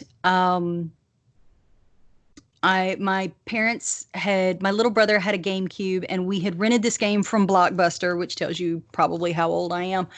Oh, Um, before you continue, don't feel bad. I actually know what Blockbuster is. So there we we're in go. the same age group, kids. Do not actually come looking for Ori because you'll actually have a problem with me. Oh Lord. So we had gone to Blockbuster and rented a couple games, and one of them was called Blood Omens 2, and it looked Oh, cool.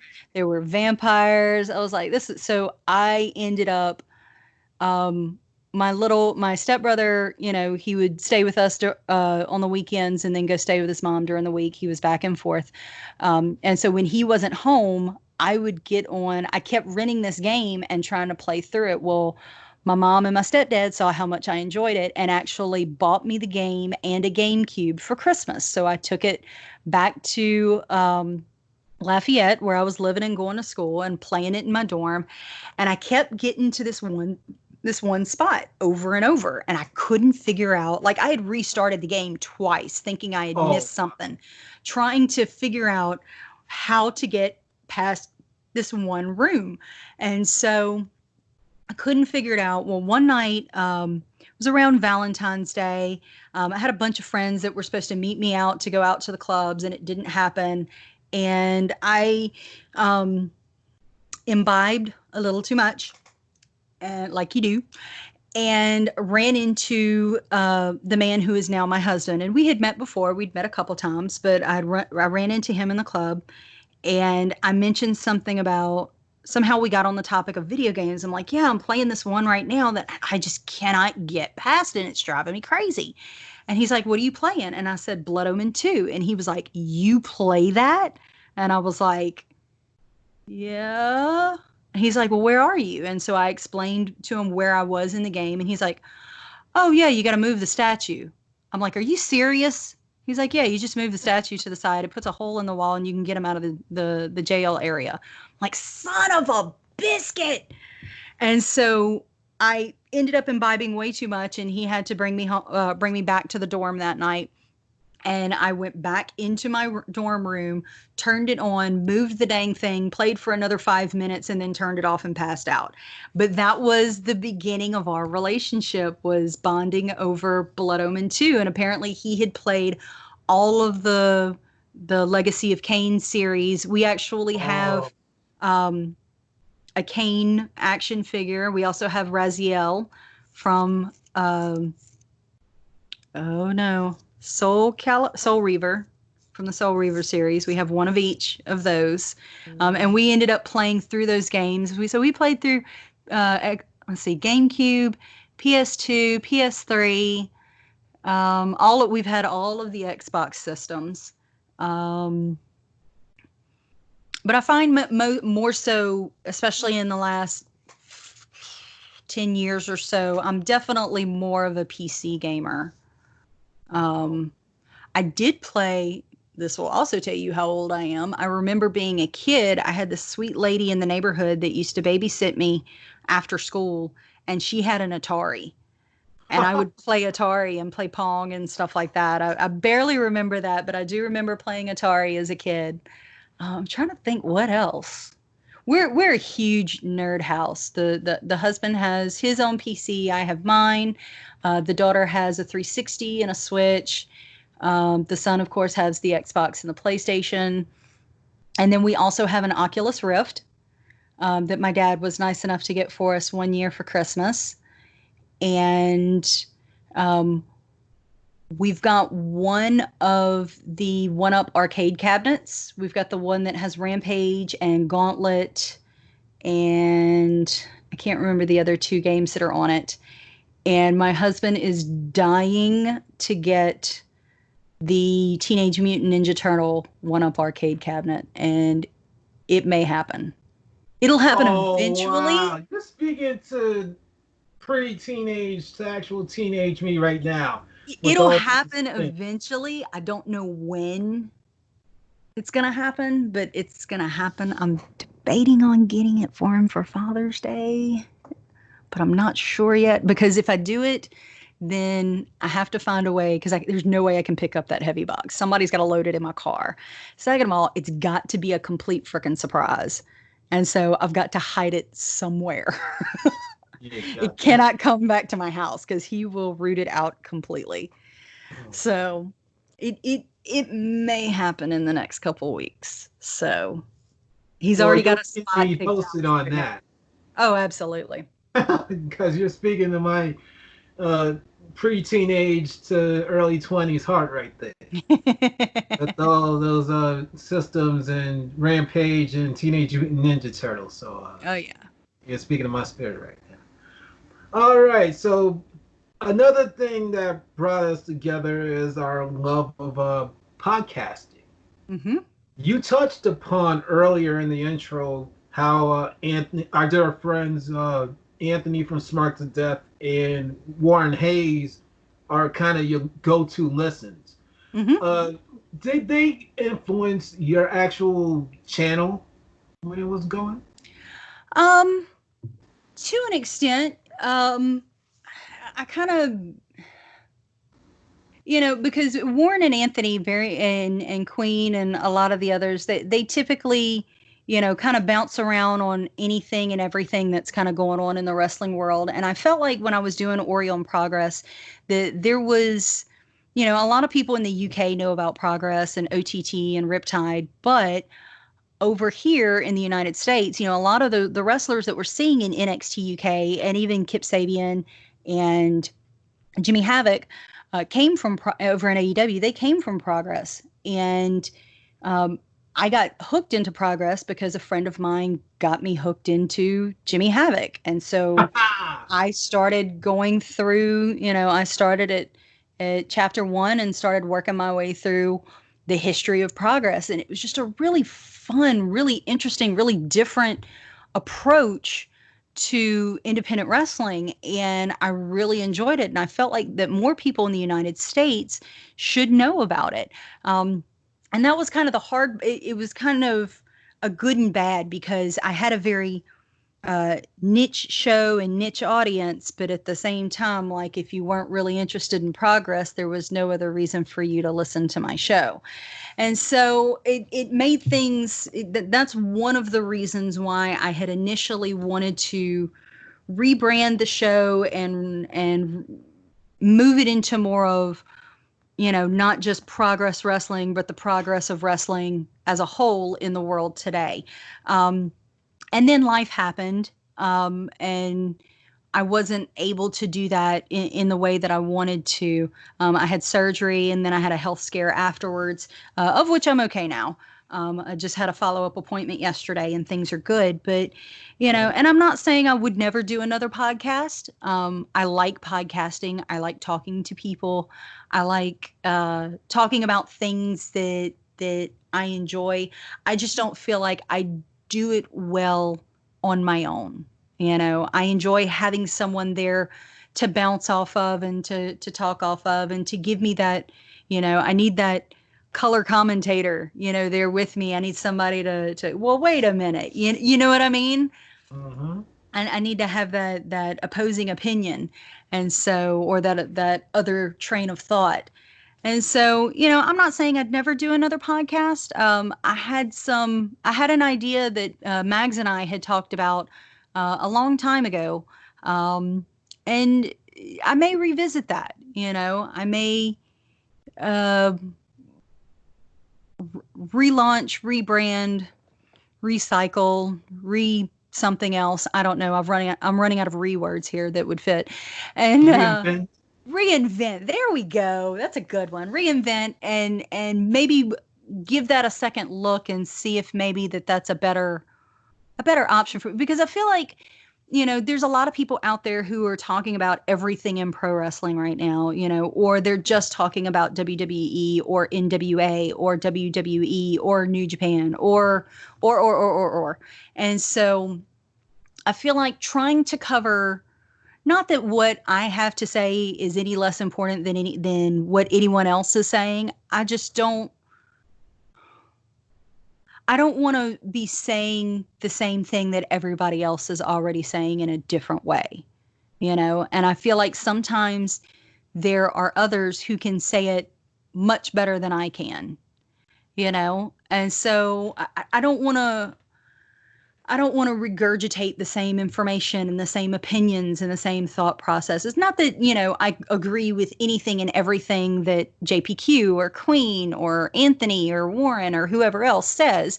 Obviously not. That would make everything all very dull and boring. But I don't know. To do a full podcast about wrestling as a whole, um, not that I wouldn't go on someone else's show and talk about it. Absolutely would. I'm perfectly willing to give my opinion. But having another full show of just that, when, for lack of better phrasing, the market is already so oversaturated with it, it just seems too much. Well, we're already asking a lot of people to listen to a lot of information already. I'd like to do something different, give people a different reason to listen aside from just here's the wrestling news and here's what we think about it. So there's a lot of that already. Let's do something. I want to do something different. I want to give somebody a different reason to listen.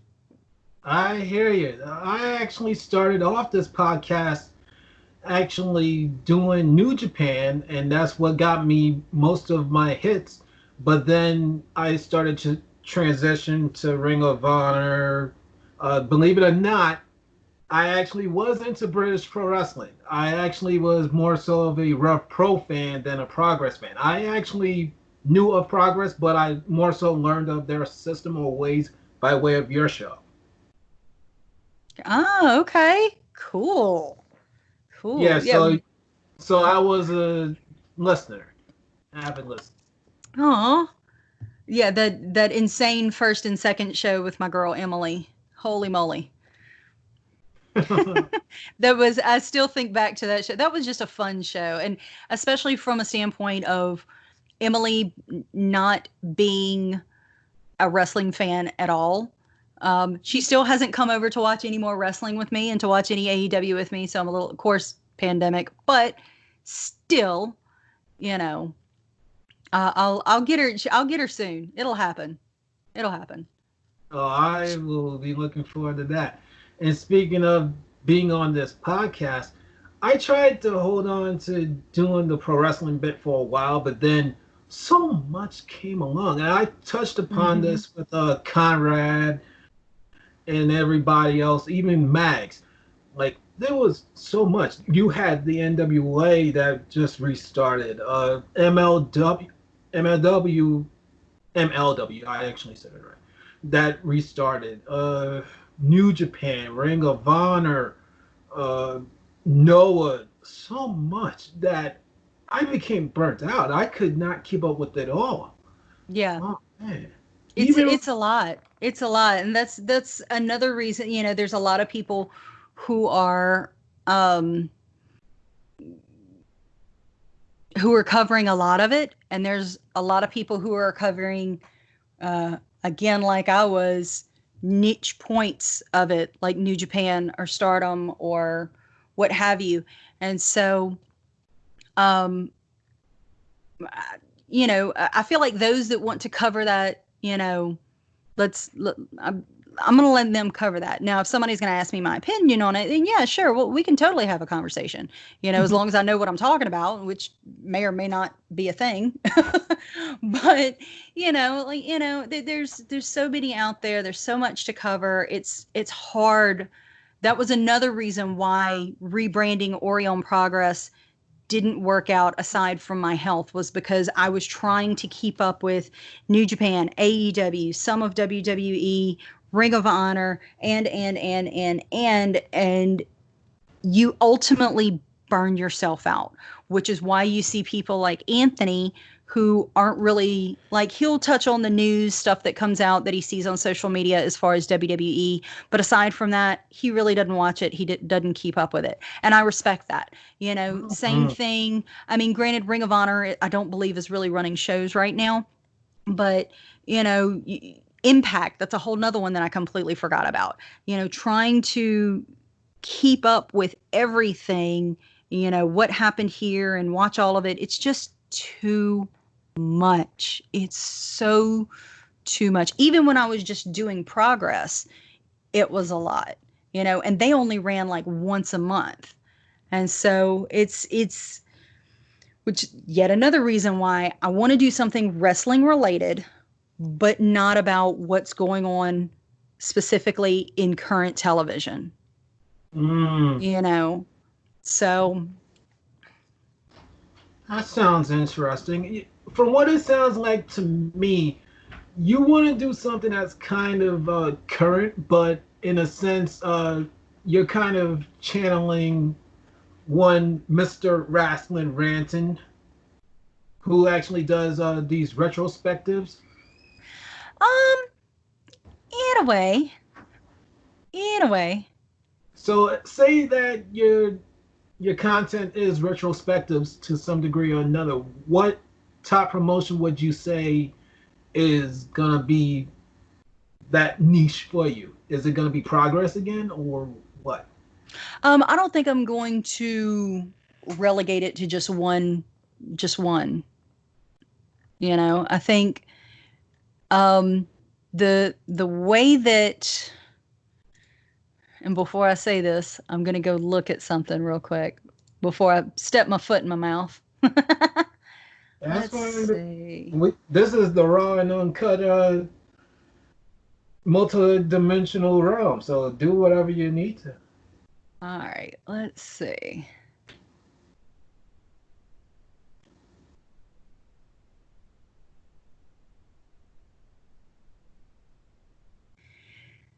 So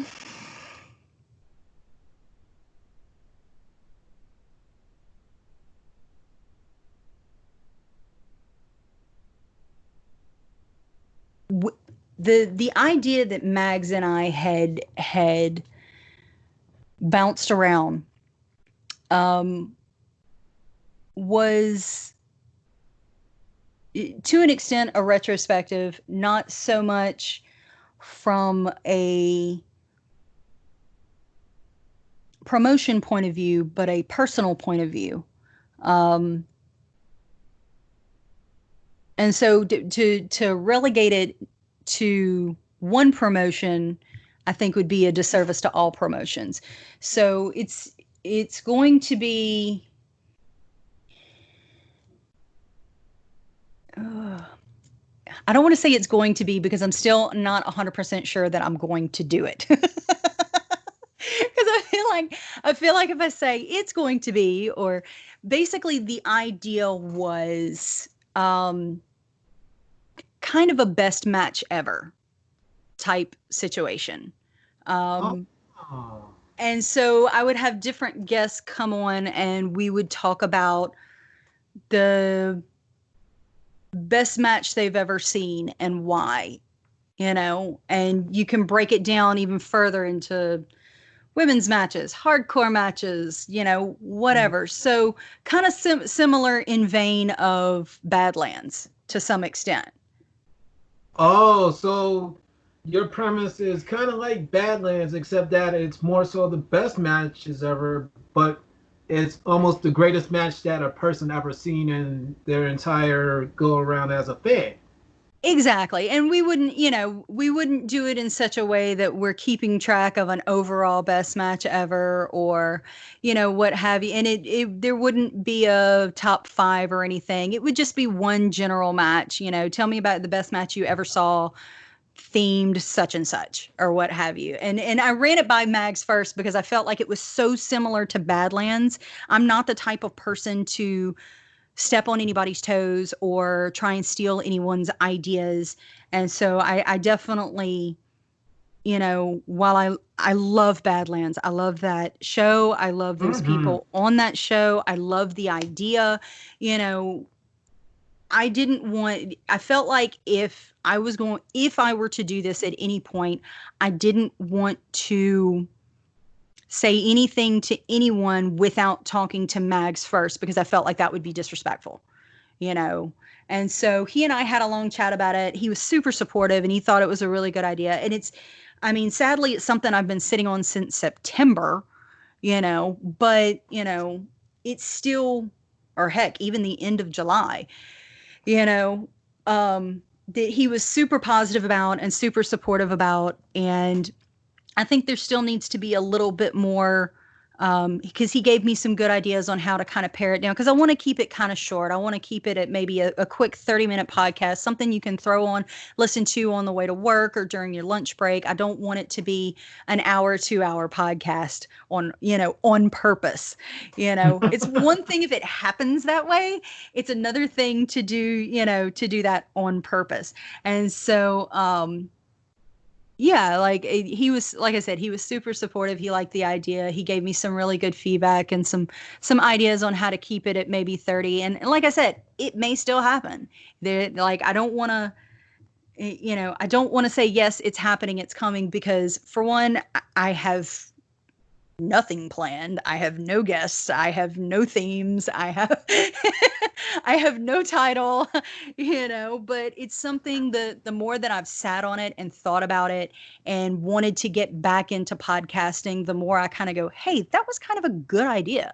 Maybe we should work on trying to maybe I should work on trying to get that going. And so I don't know what the name would be. I don't know when or if it'll when or if it will get on the ground, but it's possible. It's definitely possible.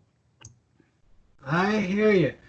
And ladies and gentlemen, I've spoken to Ori almost the past month now, and if she truly does go through with this idea, which I didn't really know of, by the way. No, you didn't. And I was trying to not say anything, and then I was like, it's kind of hard not to say anything and then tell you, but not tell you. I'm like, fine, I'll just. That was cool. That's a great surprise. It was almost kind of like Conrad trying to keep the Brainbuster reunions a secret from me, and when I finally found out, I was very, very happy. So, Oh, the good um, old days. I actually am happy, and I will throw it out there for my listeners that if she truly does it, I've offered my services to be a part of it. And I appreciate that. There's quite a few of you guys that I'd like to get on. I'd like to get Warren and Mags and Anthony and Queen, Tiff from No Holds Bar and the All Elite Oh, giggles! podcast. Huh? Oh, giggles! Oh yeah, the EVP of giggles. You got to have the EVP of giggles. And I'd love to have her because she can bring a great indie scene standpoint to it, and so she might be my indie episode, and so different people like that. Tiffany, All Elite Tiffany. I'm sure it'd be a Cody match. Matter of fact, she would be the best person to ask for a Cody match. I'd love to get her on. There's a lot of people that I feel like I have an amazing, wonderful, supportive pool of people that I can pull from to do this, which helps a lot. But it's just getting all of the pieces in place to do it and to do it properly. And so because I don't want to, for lack of better phrasing, I don't want to half-ass it. So. Well, if you ever get me on, I'm trying to come up with an idea of like what was my favorite match of all time. Oh man. No, don't tell me. Don't tell me. I like to I'm be not telling surprised. you right here. No, if it truly goes down, meaning your show, I will have it ready. I just need to know what actual topic. Gotcha. Oh Meaning, yeah, I'm gonna come up with a few. Yeah. I'm going to come up with a few, and I want to play to everybody's strengths. For example, All Elite Tiffany, she loves Cody. She's a huge proponent of AEW. More than likely, I'm going to ask her about her favorite Cody match. Same thing with Tiffany. Her thing is indie wrestling. What's your the best indie match that you've ever seen? Oh, what Tiffany is more so Game Changer Wrestling or ICW Queen. That's right. And so I could pull from either one of those or both. There's a lot of, people. I'm trying to think. JPQ, what's the best stardom match that you've ever seen? Hashtag watch stardom, you know, so forth. And so I want to play to, I'm not just calling in favors and bringing people on just because, hey, I know you're a big name, I can put you on the show. I want to showcase these people, and I want to showcase what they love and why they love it, and so in all of it is in an effort to bring more eyes, just like Kenny's trying to bring more eyes to international wrestling as a whole and international wrestling styles. It's kind of the same thing. Like, I want to bring more eyes not only to international wrestling but independent wrestling.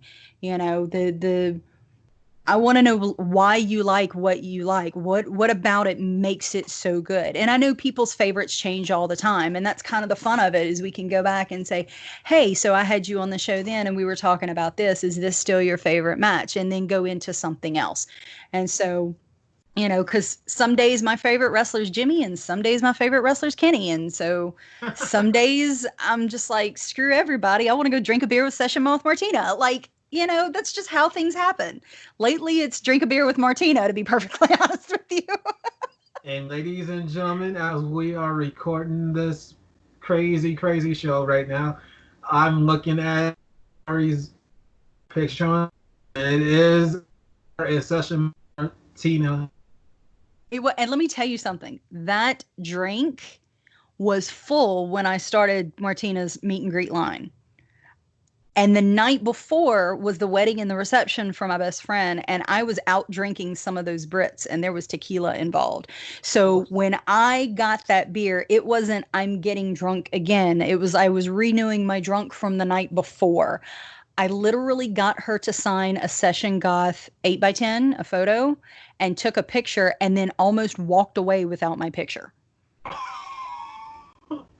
Oh man. I would love to be kidding. It, like, I was like, oh yeah.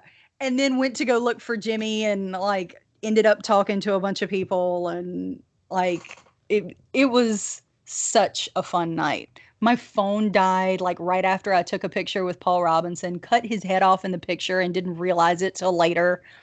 Like, it was a crazy night. But like, I lost my sunglasses.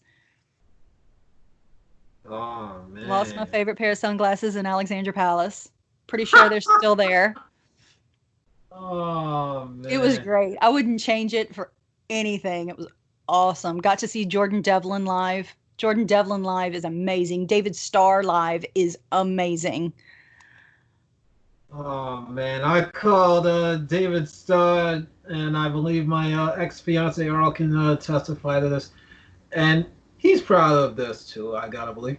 I called him wrestling's most evil Jew. Oh man, he's so good on both sides of the coin. Like, he's so good bad, but he's so good, and like, he's fun all around. I really enjoyed David Starr. I watched some of his stuff at OTT with Devlin, and it was really good. I really enjoyed it. Yeah, David Starr is not quite so bad. I saw him like a few times during WrestleMania weekend last year. And to say that he's not one of the most over acts that's never been signed to WWE, Impact, Ring of Honor, or whatever, Yeah. it's, it's absolutely blowing my mind. It's Yeah. almost like him and Eddie Kingston from Triple. No, okay, not Triple.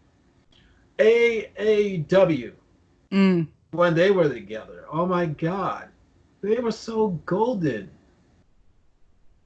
it's Man, crazy.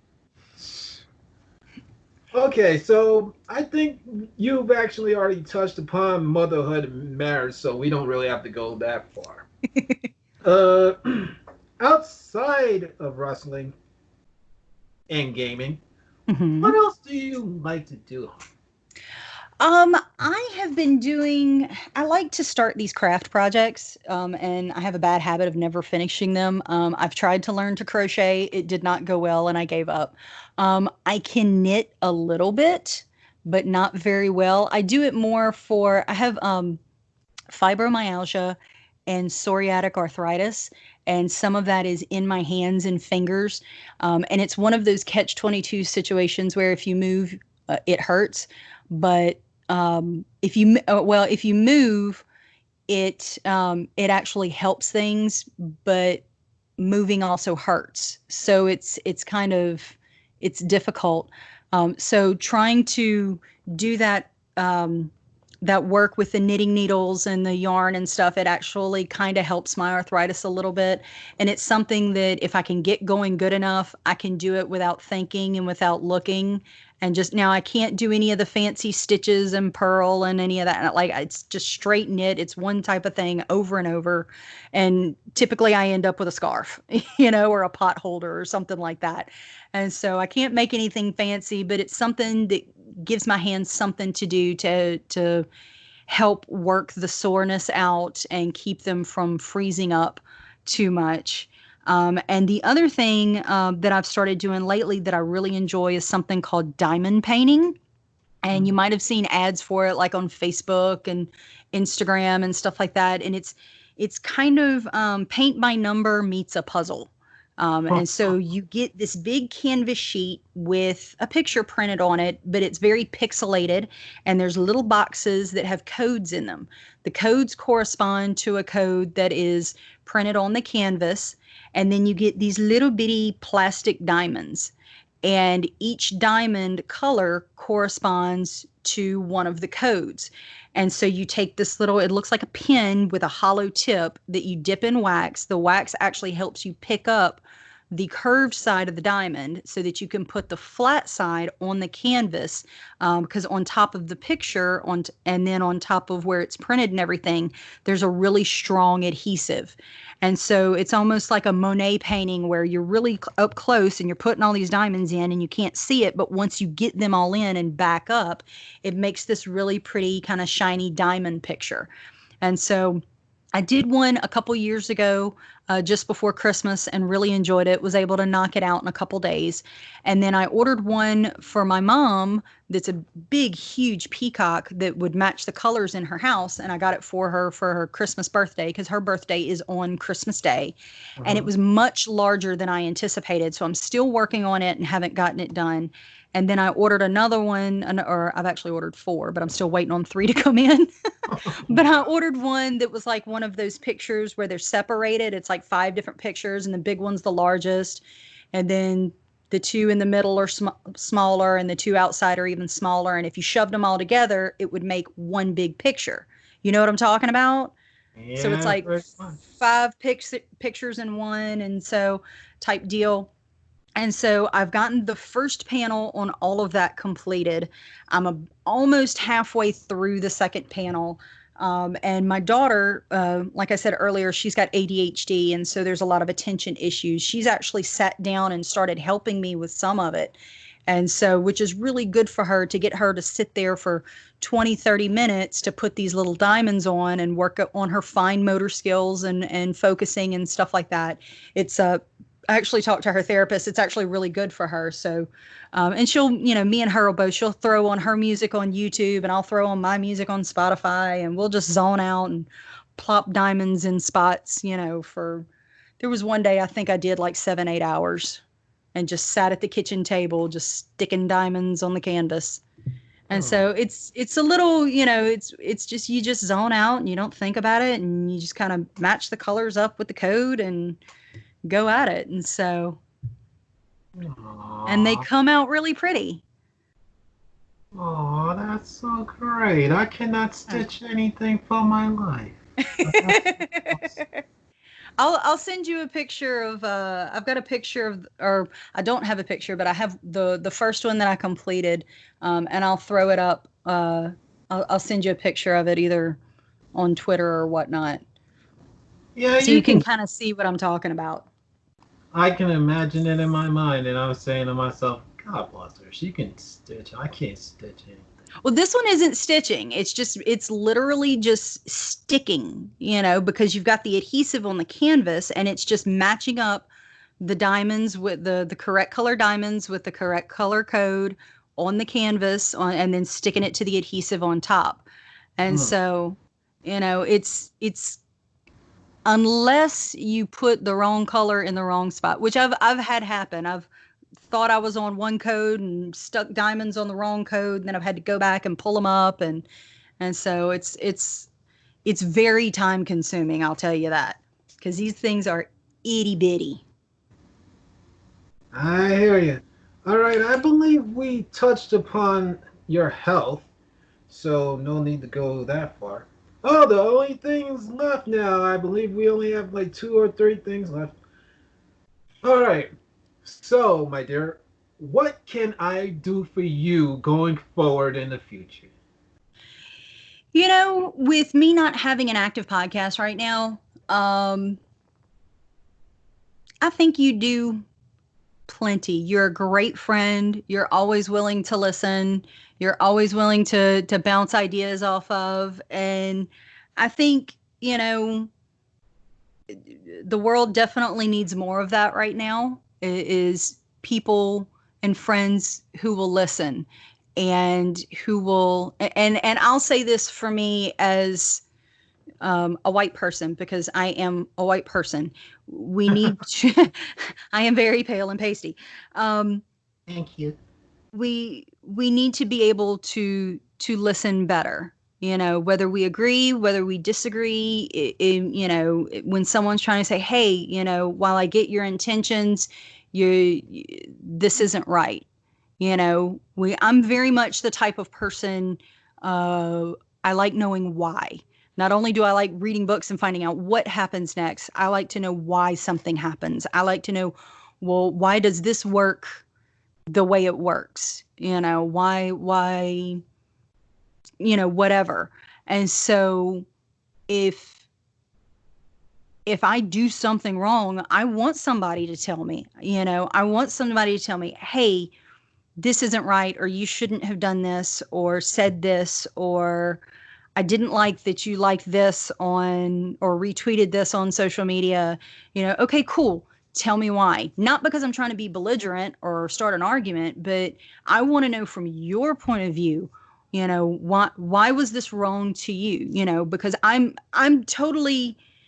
a very pacifist type of person. I don't want to argue. I don't want to get in fights and stuff like that. But at the same time, like, if I'm wrong, tell me I'm wrong. Tell me why I'm wrong, so that I have the opportunity to get it right next time. You know what I'm saying? And not do it again. And I think having friends that are willing to talk to you, willing to tell you that you are wrong in kindness and in love, and support you when you need it and call you out when you need it.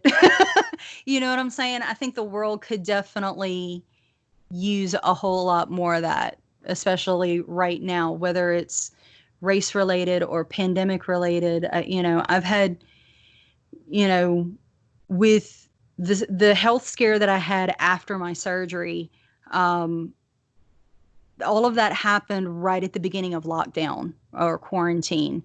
And I literally had to unfriend someone that I've known for 20 years, basically, because they felt like it was a hoax. I had him literally tag myself and my husband on Facebook telling us to wake up and calling us sheep, which offended me thoroughly. And this was after trying to have calm, educated conversations on, look, you want to believe that it's a hoax, that's fine, but I don't have that luxury. My immune system literally just tried to attack my own body and kill me. I was in the hospital for 5 days and had to get 2 units of blood. I'm on steroids and have been on at this point right now 2 months and will be for another 2 weeks, trying to keep my body from attacking itself. I don't have the luxury of pretending that that's even a possibility.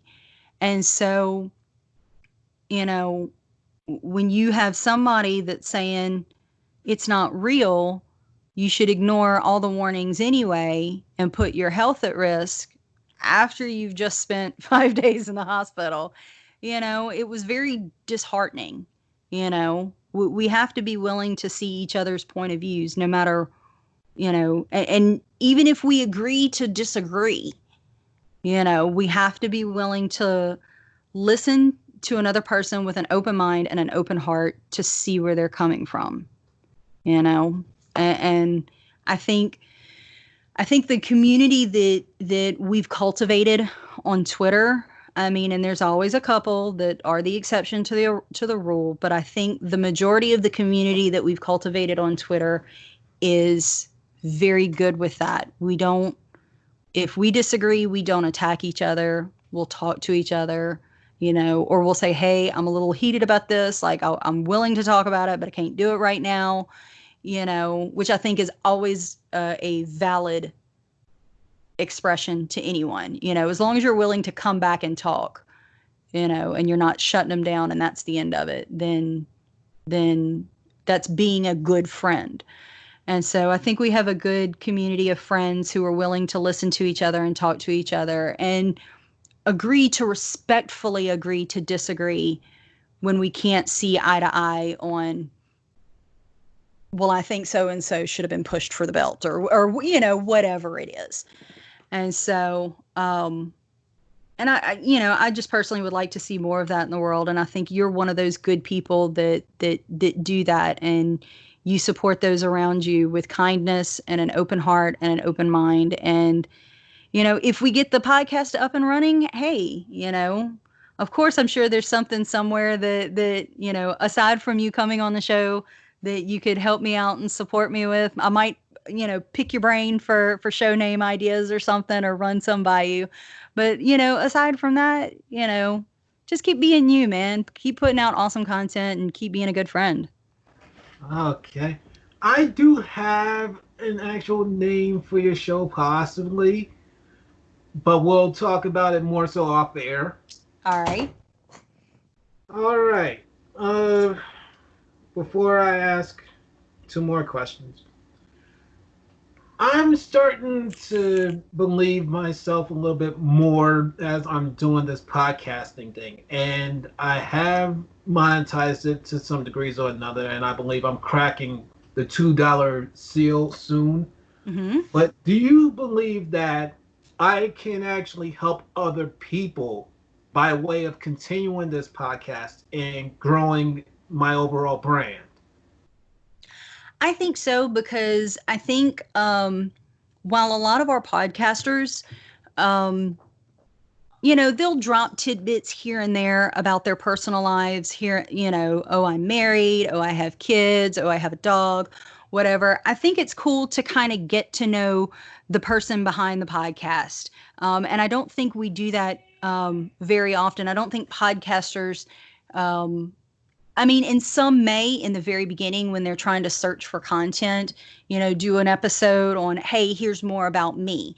But I think the longer things go on, and as they gain newer and avid listeners, especially in wrestling, when you have content that's being constantly dropped that you have to keep up with, you get newer listeners that are wanting to keep up with that content, and a lot of times not go back and listen to older content. So they may not hear that, hey, here's some more about me. So I think having these kind of behind the scenes chat, this is who I am, this is what I like, what I don't like, what have you. I think it's kind of cool to give other listeners an opportunity to get to know who some of their favorite podcasters are. Sounds great to me. Okay, Ori, before we get to your hopes for the future, one more thing is left. Do you have any advice for my listeners? Oh, I think I said a lot of it during the when I got on my soapbox and partial political rant for a second. Be kinder to each other, you know, approach anything and everything with an open heart and an open mind as much as you can, and with love. Um, gosh, I think that's good don't enough. yeah, when it comes to wrestling specifically, like don't get too caught up in it, because a lot of people get very caught up and they become those rabid fans. Make sure that you realize that in a lot of cases, especially on television and in some cases on social media, before you retweet that tweet from that superstar or AEW star or whatever, really look at it, go through it with a fine tooth comb. Is this coming from so and so, the wrestler, the character? Or is this coming from so and so, the person, and how they really feel?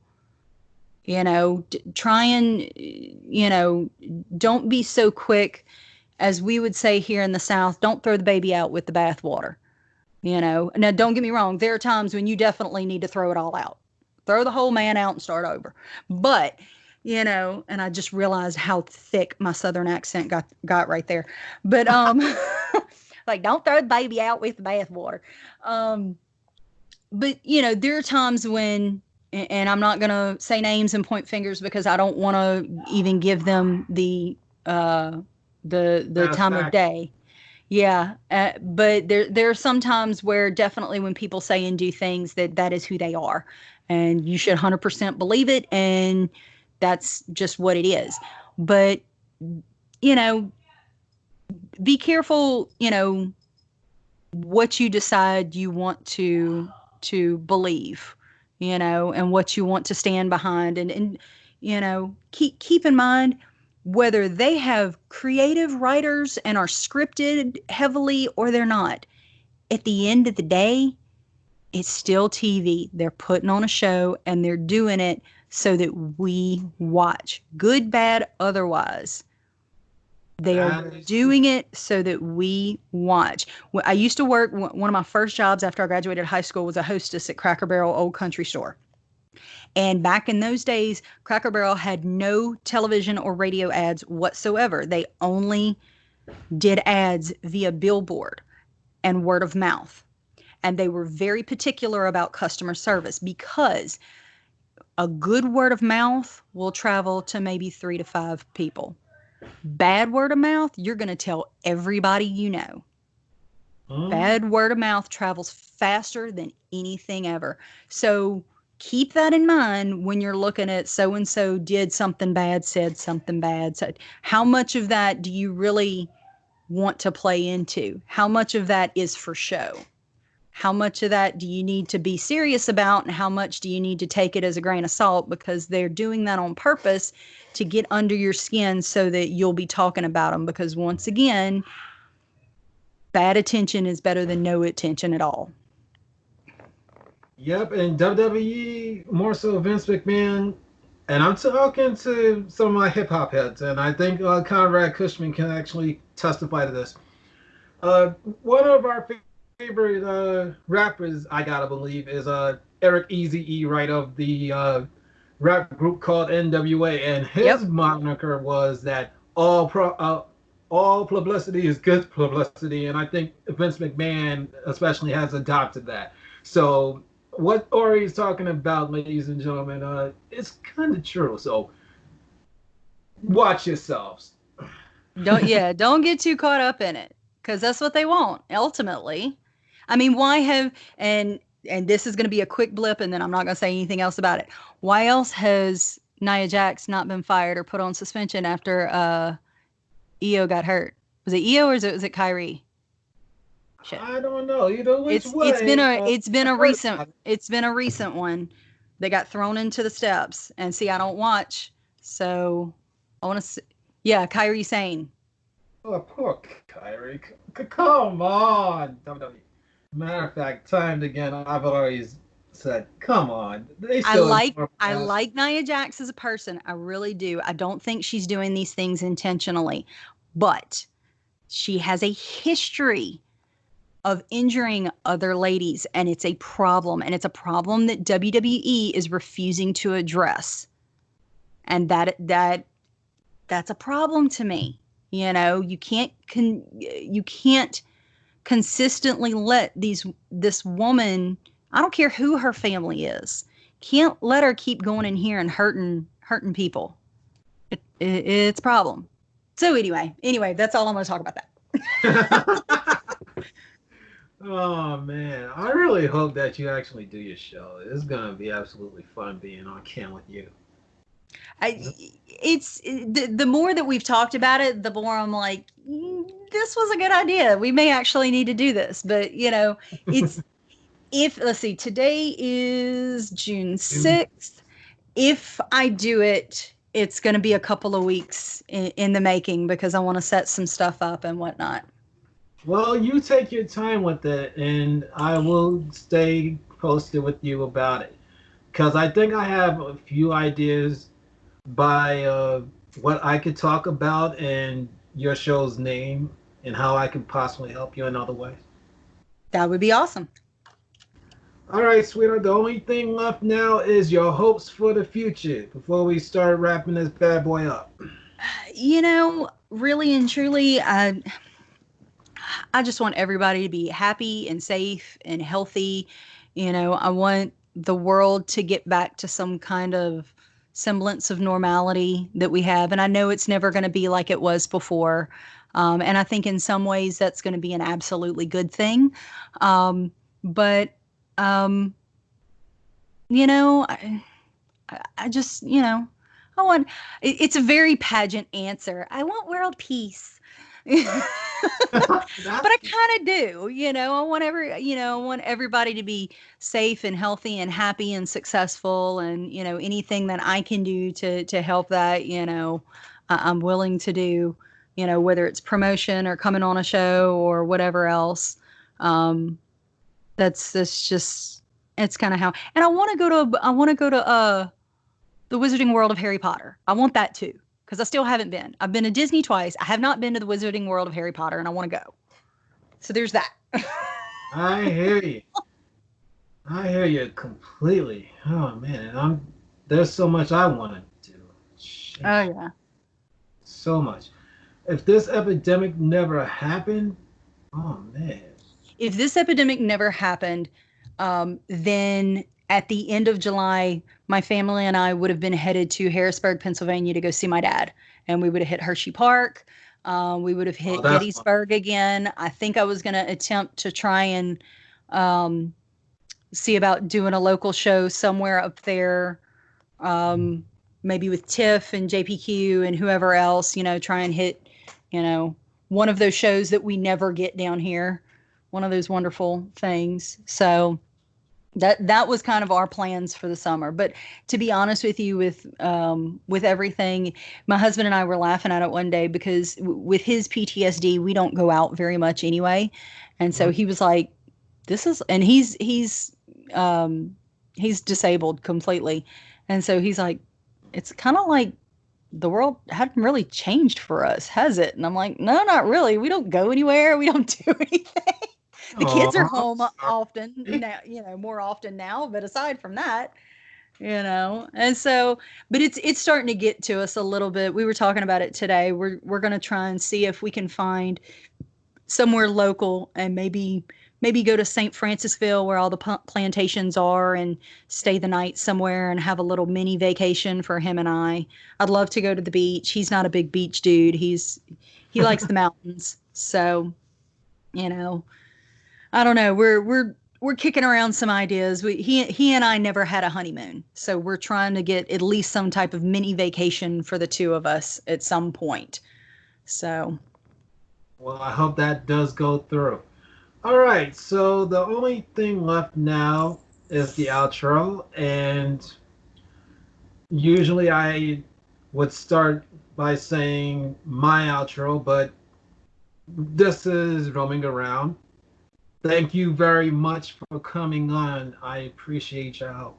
You're very welcome. With that said, how can my listeners reach you if they would like to actually contribute in any type of way to you and your possible brand? So as of right now, I have just the one Twitter account, Oriona Oriona 75. Like I said, I'm trying to stream on Twitch a little bit more often. I wanted to get the same handle, however, someone has it and they're not using it, and I don't know how to get it. So as of right now, if you want to come see me on Twitch, it's Oriona 7. So basically the same thing without the five. Maybe one day I'll be able to reclamate reclaim that handle for my own. I keep trying to search it to see if maybe I can find it somewhere, but nobody appears to have it. So I'm, but I it get. won't let me have it either. So it's a little aggravating. Oh man, that is absolutely great. Ladies and gentlemen, if you truly have a Twitter account, this is one of the sweethearts in our general community. So please support it. Well, you already know who I am, so no need for me to actually repeat my name. But uh, you can find me on Twitter and Facebook under the name of Black Lion, and let me spell that out for you again. If you are listening for the first time, it is capital B, capital L, capital K, Lion 130 all together. If you do not have Facebook or Twitter or Instagram, which also I'm on as Black Lion 130, you can find me at ZACSHI130 at gmail.com. I will respond to you if you actually do email me. Please continue supporting me and my brand because within the next 10 days, season two of this will actually almost come together.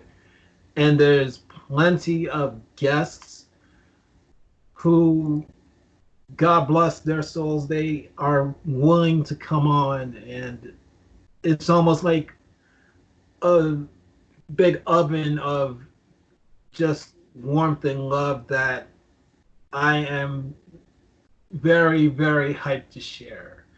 I already touched upon Good Guy Dave, who's truly one of the biggest sweethearts in our little, not hodgepodge. I use hodgepodge as a means of describing the times we're in. Uh, One of the biggest sweethearts there is, and I always wanted him on my show, and I thank him again for giving me the time to even answer questions that I wanted him to be on for.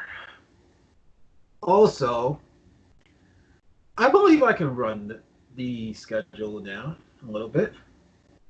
For the next few appearances on Roaming Around Black Lion's Domain, as of tomorrow, we have Lauren Lagrasso, who is the host of Unleash Your Inner Creative, which you can find on almost any platform that I'm on, really.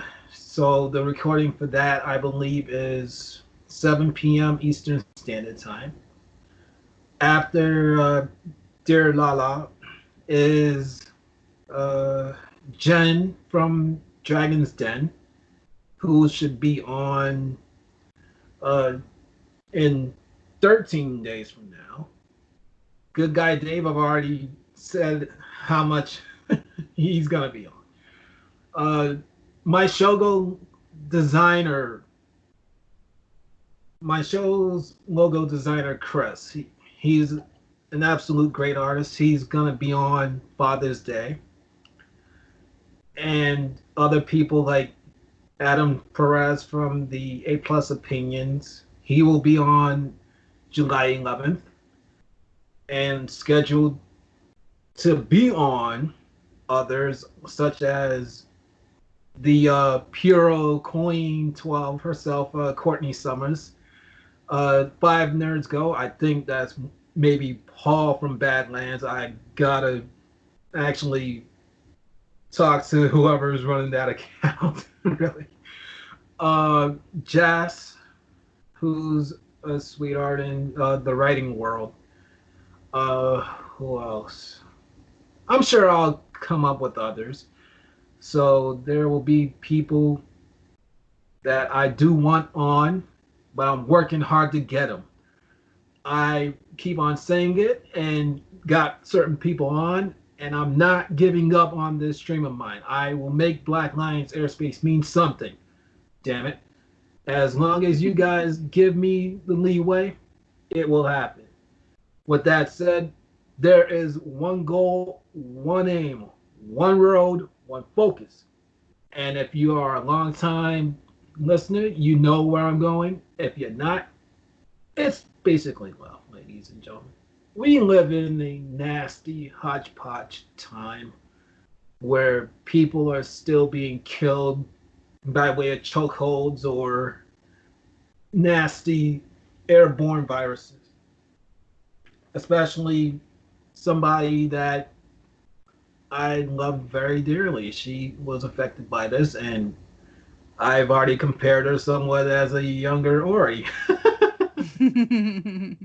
And it is legit. This coronavirus is legit. So don't believe everything that you hear that it possibly can be a hoax. I gotta go through this testing twice a week. And if anybody actually listened to my last episode, you kind of know that I got kind of triggered in some type of way. But I'm not going to divulge. Please listen to that episode because it was one of my favorites that I've ever recorded. And I'm more so free to be who I am now. With that said, again, thank you very much, Ori, and we shall keep on talking. With that said to everybody else, I love you all dearly, and please continue to support me as season 2 of Black Lions Airspace does launch in 10 days' time and continue on forward. Please take care of yourselves, your friends, your families, and each other. This has been Zachary Shiloh and Ori. Take care. See ya.